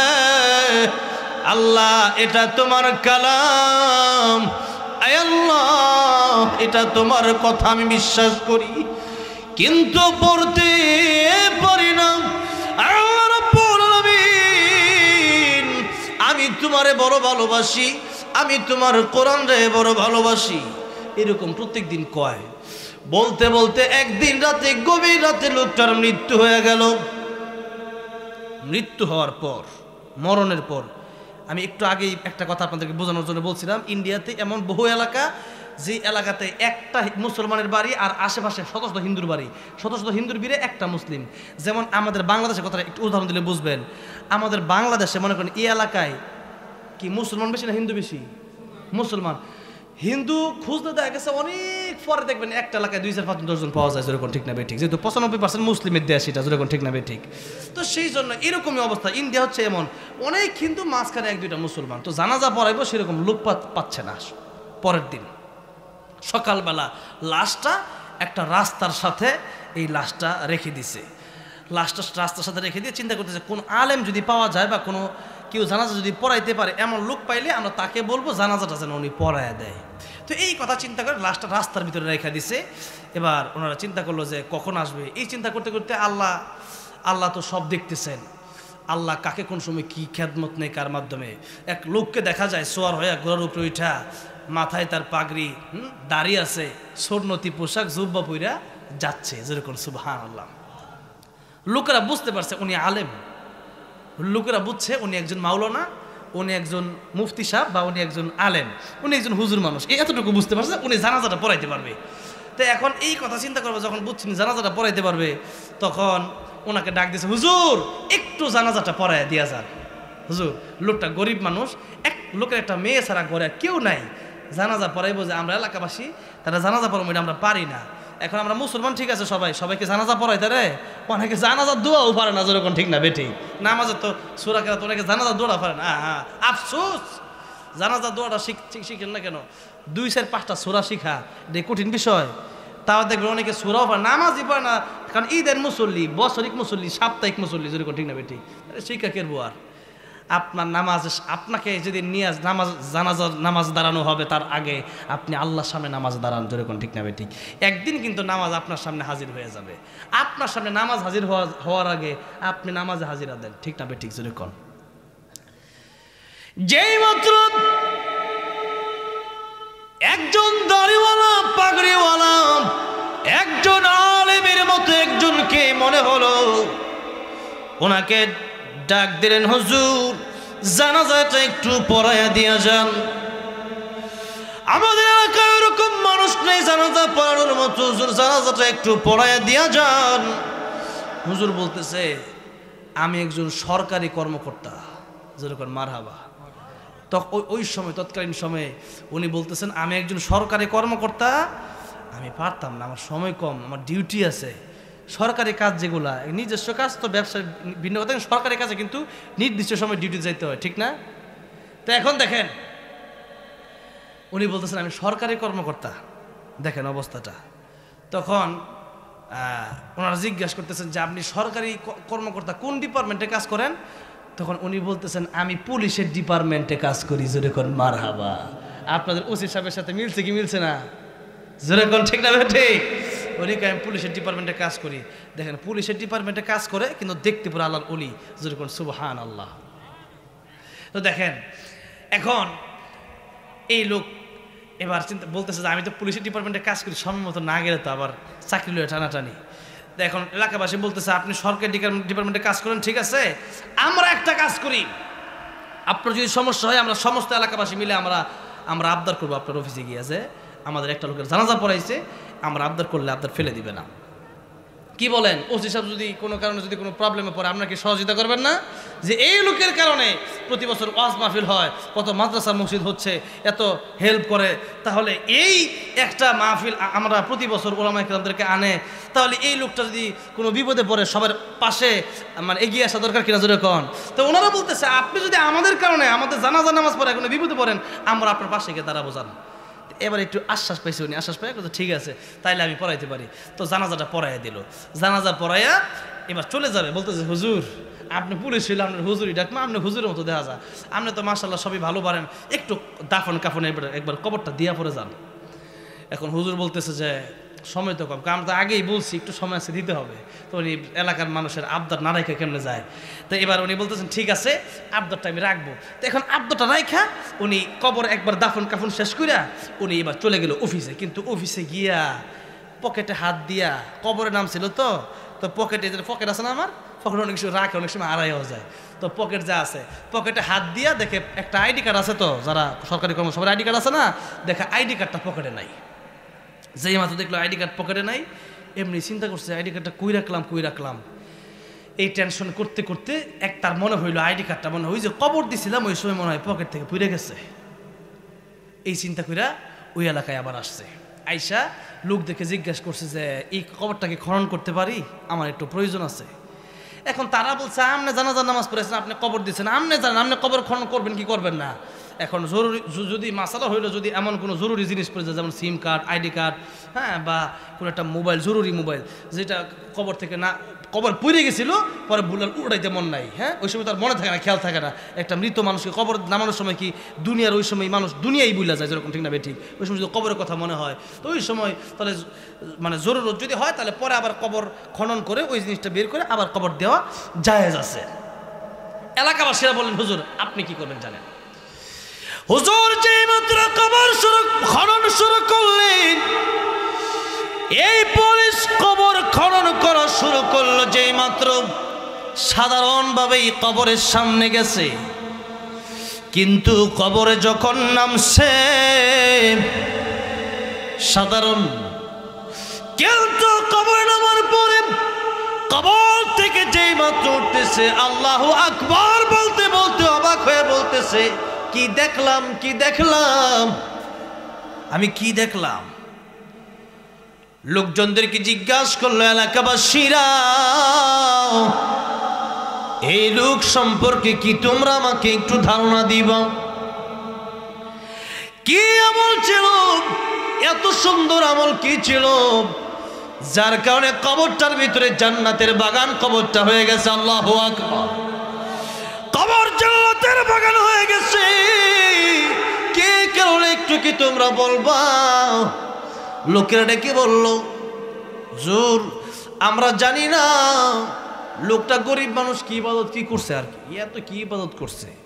এখন ধনী মানুষের একটু দেখায় ইবাদত করা যায়, টাকা পয়সা দেওয়া যায় সবার সামনে, হ্যাঁ, মসজিদে, কিন্তু গরিব মানুষের দেখায় না ইবাদত আর কি আছে। যে মাত্র বলে হুজুর জানি না, তবে একটা কথা, তার মেয়ে আছে ঘরে, তার একটা মেয়ে আছে ঘরে, তার কাছে জিজ্ঞাসা করলে খবর পাওয়া যেতে পারে। হুজুর বলল ঠিকই বলছো। ওখানে গেল হুজুর, ঘরের সামনে সালাম দিয়া বলল মা গো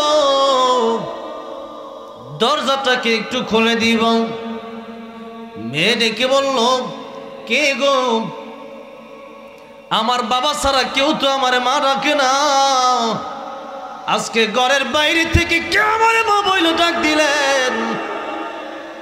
পুলিশ ডেকে বলল, মারে আমি তোমার বাবার জানাজার নামাজের ইমাম, আমি তোমার বাবার দাফন সম্পূর্ণকারী, তোমার কাছে এসেছি, কিছু কথা বলতে চাই, দরজাটা খোলো। মেয়েটা বললেন, ঘরের ভিতরে আসেন, তবে পর্দার বাইরে আমার সাথে কথা বলেন। পর্দার আড়ালে, কিসের আড়ালে? পর্দার আড়ালে। আমাদের সমাজ পর্দা নাই, পর্দা নাই।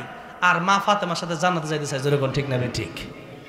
ফাতেমা রাদিয়াল্লাহু আনহা জান্নাতের সর্দারনি এমনি হবেন না, বরং পর্দা। ফাতেমা রাদিয়াল্লাহু আনহা ওনার স্বামীকে, আলী রাদিয়াল্লাহু আনহুকে বলতেছেন, স্বামী আমার মৃত্যুর পরে আমার লাশটা আপনি দাফন দিবেন রাতের বেলায়, যাতে করে বেশি লোক জানা যায় নাই, আমার লাশও যেন না দেখতে পারে। আল্লাহু আকবার। পর্দা কারে বলে? ও আমার স্বামী আমার লাশের উপরে, আমার খাড়ের উপরে দিয়া আরেকটা কাপড় মেরে দিবেন, যাতে করে আমার লাশ কতটুকু চিকন, কতটুকু মোটা, নবীর মেয়ে, কেউ যদি এমনটা মনে করে যে নবীর মেয়ে তো কেমন লম্বা একটু দেখি বা কেমন মোটা, এতটুকু যেন না দেখতে পারে, মৃত্যুর পরেও যেন না দেখতে পারে। আর আমাদের দেশের নারীরা না তো ঠিকই যাইবার চায়, কিন্তু পর্দার খবর নাই, যেরকম ঠিক না ভাই ঠিক? আর অনেকেই পর্দা করে, এমন কিছু বোরকাও আজকাল বেরোইছে যে বোরকা দেখলে অনেক যুবকরা পাগল হয়ে যায়, যেরকম ঠিক না ভাই ঠিক? পর্দা যদি পর্দার মতো ঢোলা ঢোলা বোরকা না পুরা করে, তাহলে পর্দা হবে নাকি? আর যেই বিলায় যদি মাছ পায় তাহলে তো খাইবই। পর্দা যদি দেশে না থাকে, আর যদি আপনি কম যে বিচার করতে হবে, দর্শন হয়েছে, কিন্তু কিসের দর্শন? আগে তো নারীর বিচার করতে, নারী পর্দা করছে না কে লিগা, যেরকম ঠিক না ভাই ঠিক? ও বিলাইরে মাছ দিবেন, বিলাই খাইছি, এটা বিলাইয়ের দোষ, তা আপনাকে মাছ দিলেন কে লিগা, তা আপনার দোষ। আগে কথাটা বোঝেন নাই? কথাটা হইল, নারী যেদিন পর্দায় আসবে সেদিন নারী সেফটি পাবে, পর্দা না করা পর্যন্ত নারী সেফটি পাবে। এই পুলিশ টুলিশ মানে না। বিলাই যদি ওয়াজ করে, বিলাই মাছ থুয়ে দিলাম, খাইলে কিন্তু 50 বেতের বাড়ি, বিলাই কি তোর ওয়াজ আমার ঠ্যাঙ্গাও লাগে না, আমার সামনে মাছ তুই ওয়াজ করে 50 টাকা, মাছ খেয়াল হয়ে আগে, ঠিক না বেটে? মাছ খেয়াল হয়ে আগে। ঠিক তেমনিভাবে নারী যখন পর্দা করবে না, এই নারীর মূল্য থাকবে না। একটা চকলেটের প্যাকেট আছে না নাই, সুলা কলা, কলাটা যদি সিল্লা বেছে কেউ কিনবে? আর আরে একটা ঘটনা মনে পড়ছে, একটা গল্প আর কি। আমাদের একজন আল্লামা তিনি বলতেন, এক লোকের স্ত্রী কলা বিক্রেতা বুদ্ধি দিছে যে তুমি কলা যে এত কষ্ট করে সিল্লা টিল্লা খায়, আমি আসার সময় টাঙ্গাইলে এক দোকানতে কলা খাইছি, কথাটা বুঝছেন তো? কলা যে সিল্লা টিল্লা খায়, এটা তো কষ্টকর বিষয়, কলা ডাইরেক্ট সিলা দিতে পারো না, খালি গপ গপে খালি খায়া লাগবে। এখন লোকটা চিন্তা করছে, ঠিক আছে আজকে এটা করি। স্ত্রীর বুদ্ধি সবসময় শোনা যাবে না, আমার অনেক ভালো স্ত্রীও আছে। আমার স্ত্রী যেমন আলেমা, তো স্ত্রী যদি এমন আলেমা হয় তাহলে আবার ঠিক আছে, মাশাল্লাহ, ভালো বুদ্ধি দিলে তো ভালোই। কিন্তু এই রকম বুদ্ধি যদি দেয় শিলাকলা বাজারে বেচার মতো, তাহলে তো এই বুদ্ধি শোনা যাবে না, ঠিক না ঠিক? তো শিলাকলা যেমনি বাজার লয়ে গেছে, এমনি বাজারের লোকজন অতিষ্ঠ হয়ে গেছে, কি তুই কি ব্যস্ত চিন্তা, বন্ধু বান্ধব পিতাছে। তো কাজে আমি তো শিলাকলা লয়েছি, মানে খাইতে শিল্লা খাওয়া কত কষ্ট। আমি একদিন মমি সিংতে বাস করে বাই যেতেছি, তো একটা বিস্কুটের দোকান, মানে বিস্কুট পছন্দ হয়েছে, রাত্রেবেলা দেখি হালুয়াঘাট, তো একটা বিস্কুট দেন খামু। বেটা আমার বাঙ্গা বিস্কুটের প্যাকেট দিতেছে খুল, আমি কই মিয়া বাঙ্গা প্যাকেটে বিস্কুট দেন কি লিখে, আপনারা আস্তা প্যাকেট দেন, আস্তা বিস্কুট। হুজুর আমরা তো বিস্কুট তো আপনি দাদা সাবাই ভাঙ্গেই খাইবেন, আমি কোথায় বিস্কুট একবারে ঘুরা করে একবারে ময়দা দিয়ে দিতে খেয়াল লাইতাম। বিস্কুট বানানোর দরকার কি? আরে বিস্কুট কামড়া খাইলে সেই মজা, এটা কি বাঙ্গা বিস্কুট দিলে মজা আছে নাকি? আপনার বালা বিস্কুট দেন, আনতে বাঙ্গা বিস্কুট আমার ধরাই দিয়েছেন। তো ঠিক তেমনিভাবে কলা, এটা যদি চিল্লা দেন তো কেউ খাইতো না। এখন সারাদিন প্রতিদিন কলা বেছে 40 টাকা সবরি কলা, আজকে বাজার লয়ে গেছে, আজকে কেউ কলা কিনে না। এখন লাস্টে সারা দিন বাজার শেষে কলাটা জল কালো হয়ে গেছে, কলা ফুটছে গেছে, এই কলাটা মাছি আসে, মশা বসে, এখন কলাটা যে ফালাইবার যায় একটা ধরনের সিফাত, দোকানদারটাকে এই এনে কলা ফালাইস না, সাবধান, এনে কলা ফালাইও না, আমার পরিবেশ নষ্ট হইতো, যেরকম ঠিক না বেঠিক, কলা ছিল্লা আনছো লিগা। এখন লোক তো কোনো কিছু না করতে পারে, একটা উদাহরণ আর কি। এখন লোক গান গাইতেছে, কে আছো আমার কলার খরিদ্দার, কলার সাথে আছে 1 টাকা কইরা পুরস্কার। কে আছে কলার খরিদ্দার? এক যুবক কয় যে আমি নিমু কলা। ওই কি কই, কলা নিয়ে হাইরা নদীর মধ্যে ফালাই দিম, টেহা দেও। এই যে লোকটা কলা নিছে, কলা খাইবার লাগে কলা নিছে নাকি টাকার লোভে কলা নিছে? টাকার লোভে, 100 কলা থাকলে 100 টাকা পাবো আমি, যেরকম ঠিক না বেঠি? ঠিক তেমনি ভাবে নারী যখন পর্দা করে না, আল্লাহর বিধান মানে না, তখন নারী সস্তা হইয়া যায়। সুলা কলার যেমন দাম নাই, বুরকা ছাড়া নারীরও মূল্য নাই। নারী যদি পর্দা না করে, খালি বিয়া করতে করলে বিয়া করতাম না, ক্লিয়ার করতে না, বিয়া করে করতাম, এমনি তো লাইন মারি 20টা। আরে আয় আয় বিয়ে আসলেই তো কথাটা ঠিক। এমনি মাইয়া ফিরি ফিরি যদি পায়, আজকাল তো ক্লাস 5 ফুলারাও ফ্রেম করে। আমি আই হাই হাই হাই, ছোটো ছোটো বাচ্চারা 5 পড়ে 6 পড়ে, এরকম ফুলাফান তো ফ্রেম করে, রিলেশন করে, হারাম রিলেশন। চিন্তা করে দেখেন। তো এখন এই যদি হয় অবস্থা, বিয়ে করে কি লিগা ওই কথা না, লাস্টে মাস্টার জোর করে রাজি হয়, একটা মোটর সাইকেল দিব, একটা আলমারি, খাট, সোফা, চেয়ার সব দিব, রাজি হয়ে যাও। এখন মোটর সাইকেল একটা দিলে বাপে তো কিনে দেয় না, যদি বিয়ে করে পাওয়া যায় তাহলে তো ভালোই, যেরকম ঠিক না ঠিক। আহা, যৌতুক যৌতুক খাওয়া হারাম, যেমন মানে কি কইতাম, এটা ডাইরেক্ট করলে তো এটা খারাপ হয়ে যাবো গা। মল চিনেন, মল বাথরুমের যে পায়খানা আছে, পায়খানা খাওয়া যেমন হারাম, তার চেয়ে বেশি হারাম হচ্ছে যৌতুক খাওয়া। কেন?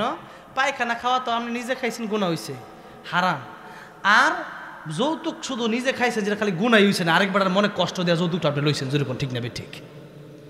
শ্বশুর শাশুড়ি যদি এমনি হাদিয়া দেয়, খুশি মনে কিছু নেওয়া যাবে, এটা সমস্যা নাই, এমন না। কিন্তু আমি মোটর সাইকেল হলে বিয়ে না হলে করতাম না, প্রাইভেট কার হলে করতাম না, ফার্স্ট টাক না হলে করতাম না, আলমাই না হলে করতাম না, হ্যাঁ সোফা না হলে করতাম না। এটা কি স্বভাব? এ তো বিয়ে করবো।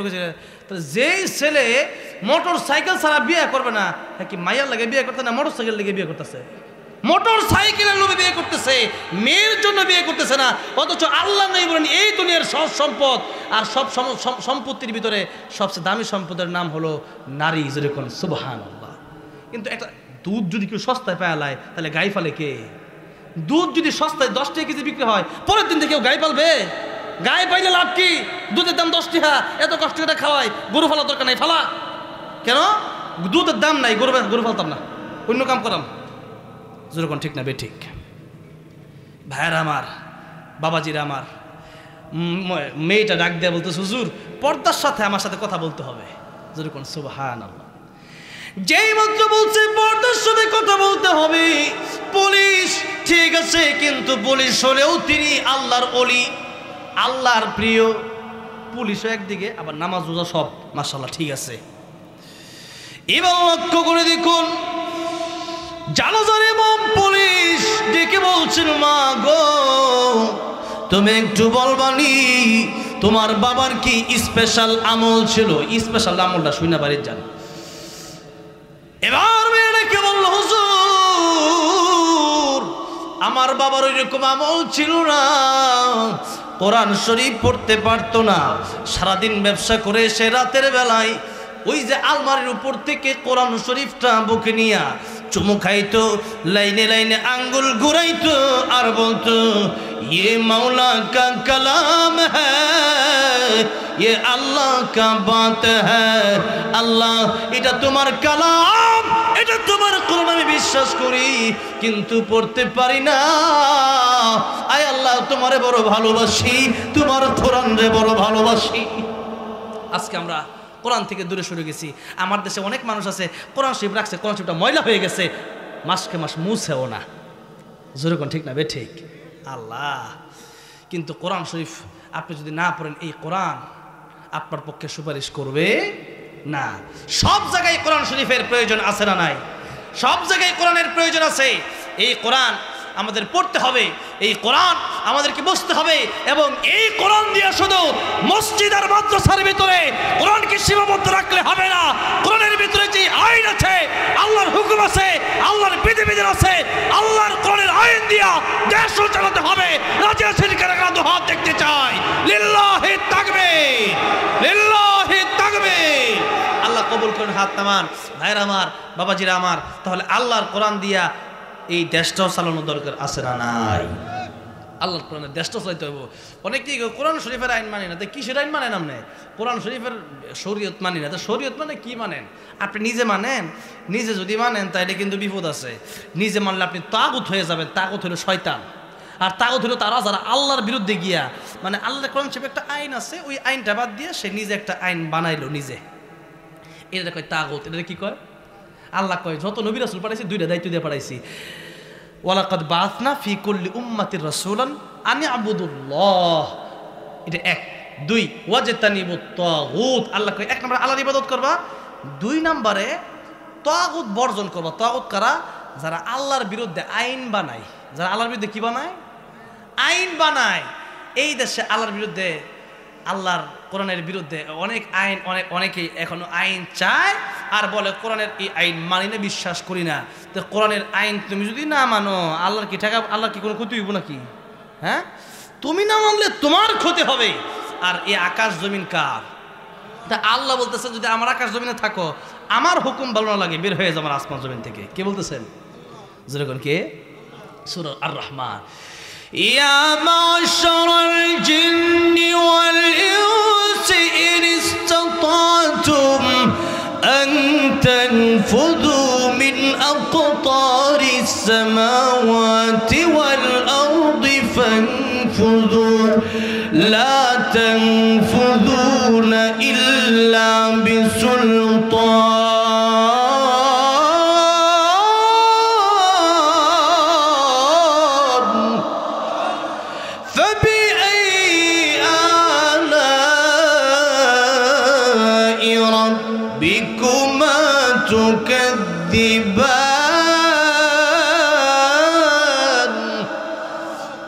আল্লাহ বলতেছেন আমার আইন ভাল লাগে না, আমার আকাশ জমিটা ছাইরা বাইরে হয়ে যাও, দেখি তোমার কত জায়গা আছে। এবার ক্ষমতাটা কত বেশি। যদি কোন যে বাংলাদেশ ছাইরা আমি ইন্ডিয়া চলে যাব, তো ইন্ডিয়া কি মোদি বানাইছে নাকি? ইন্ডিয়ার আকাশটা কার? জমিনটা কার? তাইলে আকাশ আল্লাহর, জমিন আল্লাহ কয় আমার আইন ভাল লাগে না, আমার আকাশ জমিন থেকে বাইরে হয়ে যাও। যাওয়ার সুযোগ আছে? এ হচ্ছে। এবার দেখেন সূরা মুলক যারা তেলাওয়াত করবে প্রতি রাতে এশার নামাজের পরে ঘুমানোর আগে, আমার নবী বলতেছেন কিয়ামতের ময়দানে সে ব্যক্তি জান্নাতে না যাওয়া পর্যন্ত এই কোরআন তার জন্য আল্লাহর সাথে ঝগড়া করবে। আল্লাহু আকবার। যে আল্লাহ তাহলে তুমি জান্নাত দিবা, নাইলে আমার অস্বীকার করবা। কি করবা কও? আল্লাহ বলবেন কোরআন তোর আমি অস্বীকার করবো না, কারণ তুই তো আমার কালাম, তোর অস্বীকার কোনো সিস্টেম নাই। তার সিস্টেম একটা আছে, তার জান্নাতে দেওয়া। আল্লাহর কোরআন কইবে, আল্লাহর কোরআন সেদিন কথা বলবে, কোরআন সেদিন কথা বলবে। আল্লাহ আল্লাহ তাহলে তুমি তার জান্নাতে দাও, না দিলে আমি ঠান্ডা হবো না। আল্লাহ বলবেন ঠিক আছে, তোর সুপারিশ মঞ্জুর করে তার জান্নাতে দিলাম। জোরে কোন সুবহানাল্লাহ। সূরা মুলক যারা প্রতিটা তেলাওয়াত করবে কবরে তাদের আযাব হবে না। জোরে কোন সুবহানাল্লাহ। কবরে সূরা মুলক তাদের সঙ্গী হয়ে যাবে। জোরে কোন সুবহানাল্লাহ। মুফাসসিরিনে কেরাম বলেন একটা পাখি হয়ে তার সামনে চলে আসবে, যখন চাপ দিতে আসবে ওই পাখি ডেকে বলবে আমি কোরআন দুনিয়াতে তার বন্ধু ছিলাম, সে প্রতিদিন আমাকে তেলাওয়াত করছে, সাবধান, তাকে কষ্ট দেওয়ার আগে আমি কোরআনকে কষ্ট দিয়েই দিতে হবে। আর আমি কোরআন তার সাথী হয়ে গেছি, আজকে তাকে কষ্ট দেওয়ার মতো কারো কোনো সুযোগ নাই। আল্লাহু আকবার। সেই জন্য আজকের প্রথম ওয়াজ হচ্ছে, ওয়াজ তো অনেক করছি, কিন্তু সূরা মুলকের প্রথম ওয়াজ হচ্ছে সূরা মুলক প্রতিদিন রাত্রে আপনারা তেলাওয়াত করবেন। রাজি আছেন তো ইনশাআল্লাহ? জোরে বলেন ইনশাআল্লাহ। সূরা মুলক 30টা আয়াত, একদিনে একটা করে আয়াত মুখস্থ করবেন। রাজি আছেন না নাই? আজকে একটা আয়াত মুখস্থ করবেন, আজকে, কালকে থেকে আরেকটা, এইভাবে, ঠিক আছে? একটা করে। আল্লাহ নবী বলতেছেন আমি নবী চাই আমার উম্মতের প্রত্যেকটা উম্মতের অন্তরে সূরা মুলকটা গাঁথা থাকুক। কে বলতেছেন? রাহমাতুল আলামিন নবী। কারণ এই সূরা মুলক কিয়ামতের ময়দানে আমার জন্য আপনার জন্য কি করবে? সুপারিশ করবে। কবরে যায়া আপনার জন্য আপনার সাথে আমার সাথে সঙ্গী হয়ে যাবে। তাহলে সেই সূরা মুলকে আমার আপনার হৃদয়ের চাইতে বেশি ভালোবাসা দরকার আছে না নাই? কিভাবে প্রতিদিন তিলাওয়াত করতে হবে আসুন একটা আমরা মুখস্থ করি, এরপরে তরজমা শুনি, একটু ব্যাখ্যা করে সামনে ইনশাআল্লাহ আমরা মোনাজাত করে দেব। আসেন একটা আয়াত আগে শিখি। তাবারাকাল্লাযী বিয়াদিহিল মুলক ওয়া হুয়া আলা কুল্লি শাইইন কাদির।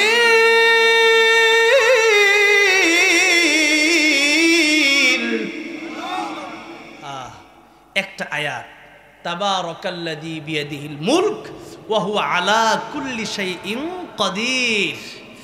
দেখেন এই আয়াতটা মোটামুটি এই আয়াত সবাই মুখস্থ আছে মোটামুটি, ঠিক না? আচ্ছা, এরপরে যাদের মুখস্থ নাই প্রতিদিন একটা করে আয়াত মুখস্থ করে নামাজটা পড়া তাবারাকাল্লাযী বিয়াদিহিল মুলক ওয়া হুয়া আলা কুল্লি শাইইন কাদির, তাবারাকাল্লাযী বিয়াদিহিল মুলক পড়তে থাকেন। 10 বার পড়লেই মুখস্থ হয়ে যাবে ইনশাআল্লাহ। কোরআন শরীফ সহজ। সারা পৃথিবীতে এমন কোনো গ্রন্থ আছে যেই গ্রন্থের হাফেজ আছে, কিন্তু কোরআন শরীফের হাফেজ পৃথিবীতে কোটি কোটি আছে না নাই? যেরকম ঠিক না বেঠে? করবে কেমন করে কোরআন ধ্বংস আগুনের তেজ, করবে কেমন করে কোরআন ধ্বংস আগুনের তেজ, আছে বিশ্ব বড় গণিত কোরআনে হাফেজ।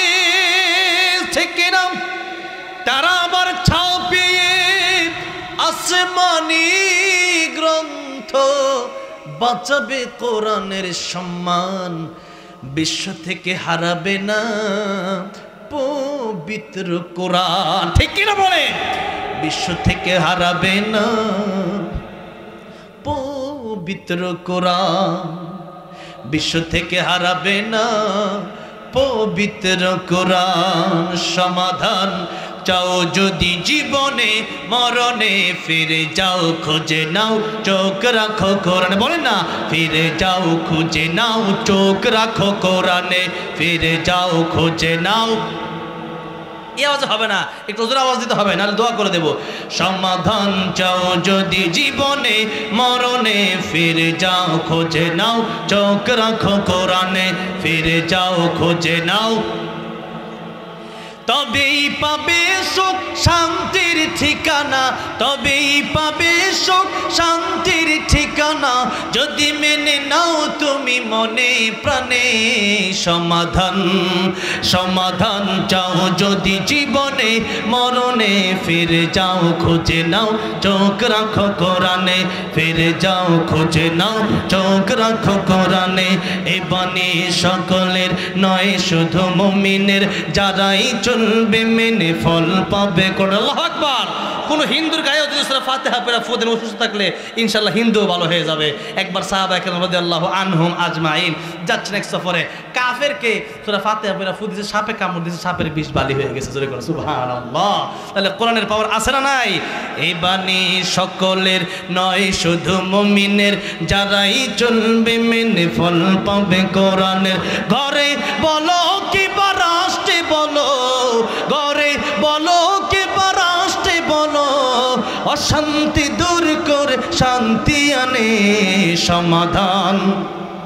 সমাধান চাও যদি জীবনে মরণে, ফিরে যাও খুঁজে নাও চোখ রাখো কোরআনে, ফিরে যাও খুঁজে নাও চোখ রাখো কোরআনে, ফিরে যাও খুঁজে নাও। আমার ভাইরা, আমার বাবাজিরা, তাহলে সূরা মুলক, এই মুলক প্রতি রাতে সূরা মুলক তিলাওয়াত করবেন, কোরআন কবরে আপনার সঙ্গী হয়ে যাবে, আর কিয়ামতের ময়দানে কোরআন আপনার জন্য সুপারিশকারী হয়ে যাবে। আপনার পক্ষে আল্লাহ রাব্বুল আলামিন সাথে যারা শুরু করে দিবে। আল্লাহু আকবার কোন। তাহলে সূরা মুলক প্রতি রাতে আশার নামাজ পড়ে ঘুমানোর আগে পড়ার দরকার। জোরে বলেন আছে না নাই? এবার আসে একটু সামনের দিকে যায়। আল্লাহ বলছেন তাবারাকাল্লাযী বিয়াদিহিল মুলক। মুলক রাষ্ট্র, এই ক্ষমতা যার হাতে, তামাম পৃথিবীর মালিক যিনি, বরকতময় সেই আল্লাহ। তামাম পৃথিবীর মালিক যিনি, তোমাদের সবার মালিক যিনি, তিনি কে? যখন কে? আল্লাহ বলতেছিল আমি আল্লাহ মালিক আর তোমরা আমার গোলাম। গোলাম মালিকের কথা শুনবে না মালিক গোলামের কথা শুনবে? গোলাম তার মালিকের কথাই শুনবে, এটাই নিয়ম। যদি না শোনে তাহলে লসটা কি? যদি ফ্যাক্টরিতে ইন্ডাস্ট্রিতে যদি কাজ করতে যায়, মালিকে যদি কয়ে তোমার ডিউটি 8 ঘন্টা, হ্যাঁ যদি আমার মন চাইলে করবো, জানেন কি, হ্যাঁ তোর বেতন দিতাম না, আমার কি?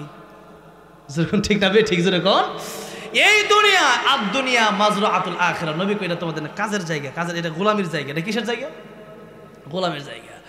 গোলামি যারা করবে এই দুনিয়াতে, নামাজ যারা পড়বে, আল্লাহ রাব্বুল আলামিনের ইবাদত যারা করবে, কিয়ামতের কঠিন ময়দানে আল্লাহ রাব্বুল আলামিন তাদেরকে বেতন দিয়া দিবে। জোরে কোন সুবহানাল্লাহ। এখন আমরা যদি মাতালা দেখেন নামাজ পড়তাম না, কি হইছে? আল্লাহকে তোরও জান্নাত দিতাম না, আমার কি হইছে? কথা ঠিক কিনা? জোরে কোন। তোরও জান্নাত দিতাম না, আমার কি হইছে?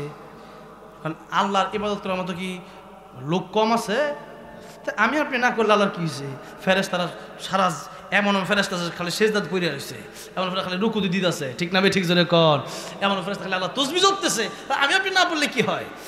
আল্লাহ এরপরও এই বান্দা বানাইছে, আল্লাহ দেখতে চায়, টেস্ট করতে চায় যে কোন বান্দা গুনাহ হয়ে গেছে, এরপরও তওবা করে আল্লাহরে ডাক দিয়ে আল্লাহ ভুল করে লাইছে, তোমার মালিক। আল্লাহ এই কথাটা শুনতে পছন্দ করে। জোরে কোন সুবহানাল্লাহ। ফেরেশতারা আল্লাহর তো ইবাদত করতেই আছে। এখন আল্লাহ কয়, ও বান্দা, তোরা আমার গোলাম, তোরা আমার ইবাদত করবি, আর আমি আল্লাহ খুশি হইয়া তোদেরকে জান্নাত দিব। জোরে কোন সুবহানাল্লাহ। কিয়ামতের কঠিন ময়দানে আল্লাহ গোলাম যারা, এদেরকে জান্নাত দিবে। এর প্রমাণটা কি দেখেন, আল্লাহ কোরআন শরীফে বলতেছেন, কিয়ামতের ময়দানে জান্নাতীদেরকে ডেকে বলা হবে, ও জান্নাতীরা, ইয়া আইয়াতুহান নাফসুল মুতমাইন্না ইরজিই ইলা রাব্বিকি রাদিয়াতাম মারদিয়া ফাদখুলি ফি ইবাদি ওয়াদখুলি জান্নাতি। ইবাদি আব্দুন, যারা আব্দুন আল্লাহর গোলাম, আব্দুন মানে হইল গোলাম। ফাদখুলি ফি ইবাদি, আল্লাহর অন্তর, আল্লাহর প্রিয় বান্দাদের সাথে তোমরা দাখিল হয়ে যাও, প্রবেশ করো। আল্লাহর প্রিয় বান্দাদের সাথে তোমরা একত্রিত হয়ে তোমরা জান্নাতের ভিতরে প্রবেশ করো। তাহলে কিয়ামতের কঠিন ময়দানে আল্লাহ রাব্বুল আলামিন যারা আল্লাহর প্রকৃত গোলাম তাদেরকে ডেকে বলবেন তোমরা জান্নাতে যাও। আর যারা প্রকৃত গোলাম না তাদের জন্য আল্লাহর একটা ডাক আছে, সেটা ভয়ঙ্কর ডাক। আল্লাহ বলবেন লিমানিল মুলকুল ইয়াউম লিল্লাহিল ওয়াহিদিল কাহ্হার। আল্লাহ বলবেন আজকে ও ফেরাউন, নমরুদ, কারুন, হামান, তোরা যে কইতি যে তোরাই নাকি বড় খোদা, তো কই খোদা, তোরা তো লাশ হয়ে পড়ে থাকবে, কেউ জবাব দিবে? দেখেন সেই দিন আল্লাহ বলবেন আমি কাহ্হার, জবরদস্ত। আল্লাহ রাব্বুল আলামিন সেই দিন ভয়ঙ্কর রূপ ধারণ করবেন তাদের ব্যাপারে। চিন্তা করে দেখেন সেই কিয়ামতের কঠিন ময়দানে যারা প্রকৃত গোলাম, প্রকৃত ইবাদতকারী, প্রকৃত যারা নামাজি, এদেরকে আল্লাহ বলবেন ও আমার গোলামেরা, আমার প্রকৃত ইবাদত করনেওয়ালারা, ফাদখুলি ফি ইবাদি ওয়াদখুলি জান্নাতি। তোমরা আগে হইল আগে গোলামের ভিতরে অন্তর্ভুক্ত হও, পরে না ওয়াদখুলি জান্নাতি। আগে ফাদখুলি ফি ইবাদি, আগে আমার গোলাম হও, এরপরে ওয়াদখুলি জান্নাতি, এরপরে জান্নাতে যাও। জোরে কোন সুবহানাল্লাহ। তাহলে আল্লাহর প্রকৃত গোলাম হইতে রাজি আছি না নাই? আল্লাহর প্রকৃত গোলাম হইতে হইলে নামাজ ছাড়া না, নামাজ হইলে এক নাম্বার। আল্লাহ নবী বলেন কিয়ামতের ময়দানে সর্বপ্রথম নামাজের হিসাব হবে। যে ব্যক্তি নামাজের হিসাব দিতে গিয়ে পার পেয়ে যাবে সে সব জায়গায় পার পাবে। সুবহানাল্লাহ। আর নামাজের হিসাবটা দিতে গিয়ে ধরা খাবে, আল্লাহ নবী বলতেন সব জায়গায় ধরা খাবে, তারা জাহান্নামে যাওয়াই লাগবে। তাহলে বলেন নামাজটা ঠিক রাখার দরকার আছে না নাই? নামাজটা এক নাম্বার আমার ঠিক রাখতে হবে। নামাজি যে ব্যক্তি বেনামাজি তার চেয়ে বড় গুনাহগার আর কেউ নেই জমিনে। সেই জন্য নামাজ আমরা ঠিক রাখবো।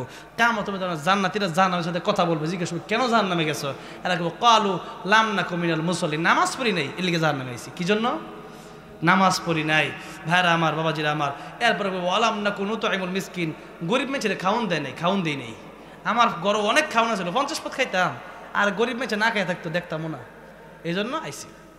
অকুন্না নাখুদু মাল খাইদিন, অযথা সময় সুবহানাল্লাহ আলহামদুলিল্লাহ বললে কিয়ামতের মধ্যে আল্লাহ নবী বলেন উকুনের ডিম, উকুনের ডিম, উকুনি তো কত ছোট। আল্লাহ নবী উদাহরণটা দিয়েছে কি কয়, উকুনের ডিম আর কত ছোট, এটা আঙ্গুল ধান যেত না। উকুনের ডিম পরিমাণ নেক আমল যার বাড়ি হবে সে জান্নাতে যাবে, আর উকুনের ডিম পরিমাণ যার বদমল বাড়ি হবে সে জাহান্নামে যাবে। চিন্তা করেন কিয়ামতের ময়দানে। আরেকটা হচ্ছে আরাফ, জান্নাত জাহান্নামের মাঝখানের জায়গা সূরা আরাফ আছে কোরআন শরীফে, ওই আরাফ নামক জায়গায় তারা থাকবে। তারা আফসোস করবে, ইস আরেকটু যদি একটাবার সুবহানাল্লাহ বলতাম তাহলে সে জান্নাত চলে যেতাম। অতঃপর আল্লাহ তাদেরকে জান্নাতে নিয়ে যাবেন, আরাফে যাওয়া থাকবে তাদেরকেও। তবে ওই দিন যে আল্লাহ সুবহানাল্লাহ যারা একটাবার পথ পড়তাম তাহলে তো আজকে আর আরাফে থাকা লাগতো না, জান্নাত জাহান্নামের মাঝখানে থাকা লাগতো না, সব বরাবর হয়ে গেছে। এবার নেক আমল বদমল বরাবর। তাহলে আরেকটু একটা সুবহানাল্লাহ বললে, একবার সুবহানাল্লাহ বলে দুনিয়া বুইরা যায় নেক আমল দিয়া। আমরা আল্লাহর জন্য পড়ি সুবহানাল্লাহ একটু, আর আল্লাহ দেয় দুনিয়া বুইরা। জোরে করে সুবহানাল্লাহ। দুনিয়ার মানুষের জন্য সারাদিন কামালকে 500-1000 টাকা দেয়, ঠিক না বে ঠিক? আর আল্লাহর জন্য একটু সুবহানাল্লাহ বলে আল্লাহ দুনিয়া বুইরা দেয়। আল্লাহু আকবার। কেমন দয়ার আল্লাহ! সেই আল্লাহর নাম জপি না, সেই নামাজ পড়ি না, যে আল্লাহ খাওন দেয়, পানি দেয়, জীবন বাঁচা রাখছে যে আল্লাহ, সে আল্লাহর ইবাদত করি না। আজকে দ্বিতীয় হাতের দিকে যাইতে পারলাম না, আর অনেক কথা ছিল, অন্য আরেকদিন আসলে ইনশাআল্লাহ। তো যাই হোক, আমরা সর্বপ্রথম কথা হচ্ছে, সর্বোপরি যে কথা হচ্ছে আমরা আল্লাহর গোলামি করবো, সবসময় আল্লাহর গোলামি করবো, কোরআন পড়বো, নামাজ পড়বো, দ্বীন ইসলামের পক্ষে থাকবো বলে ইনশাআল্লাহ।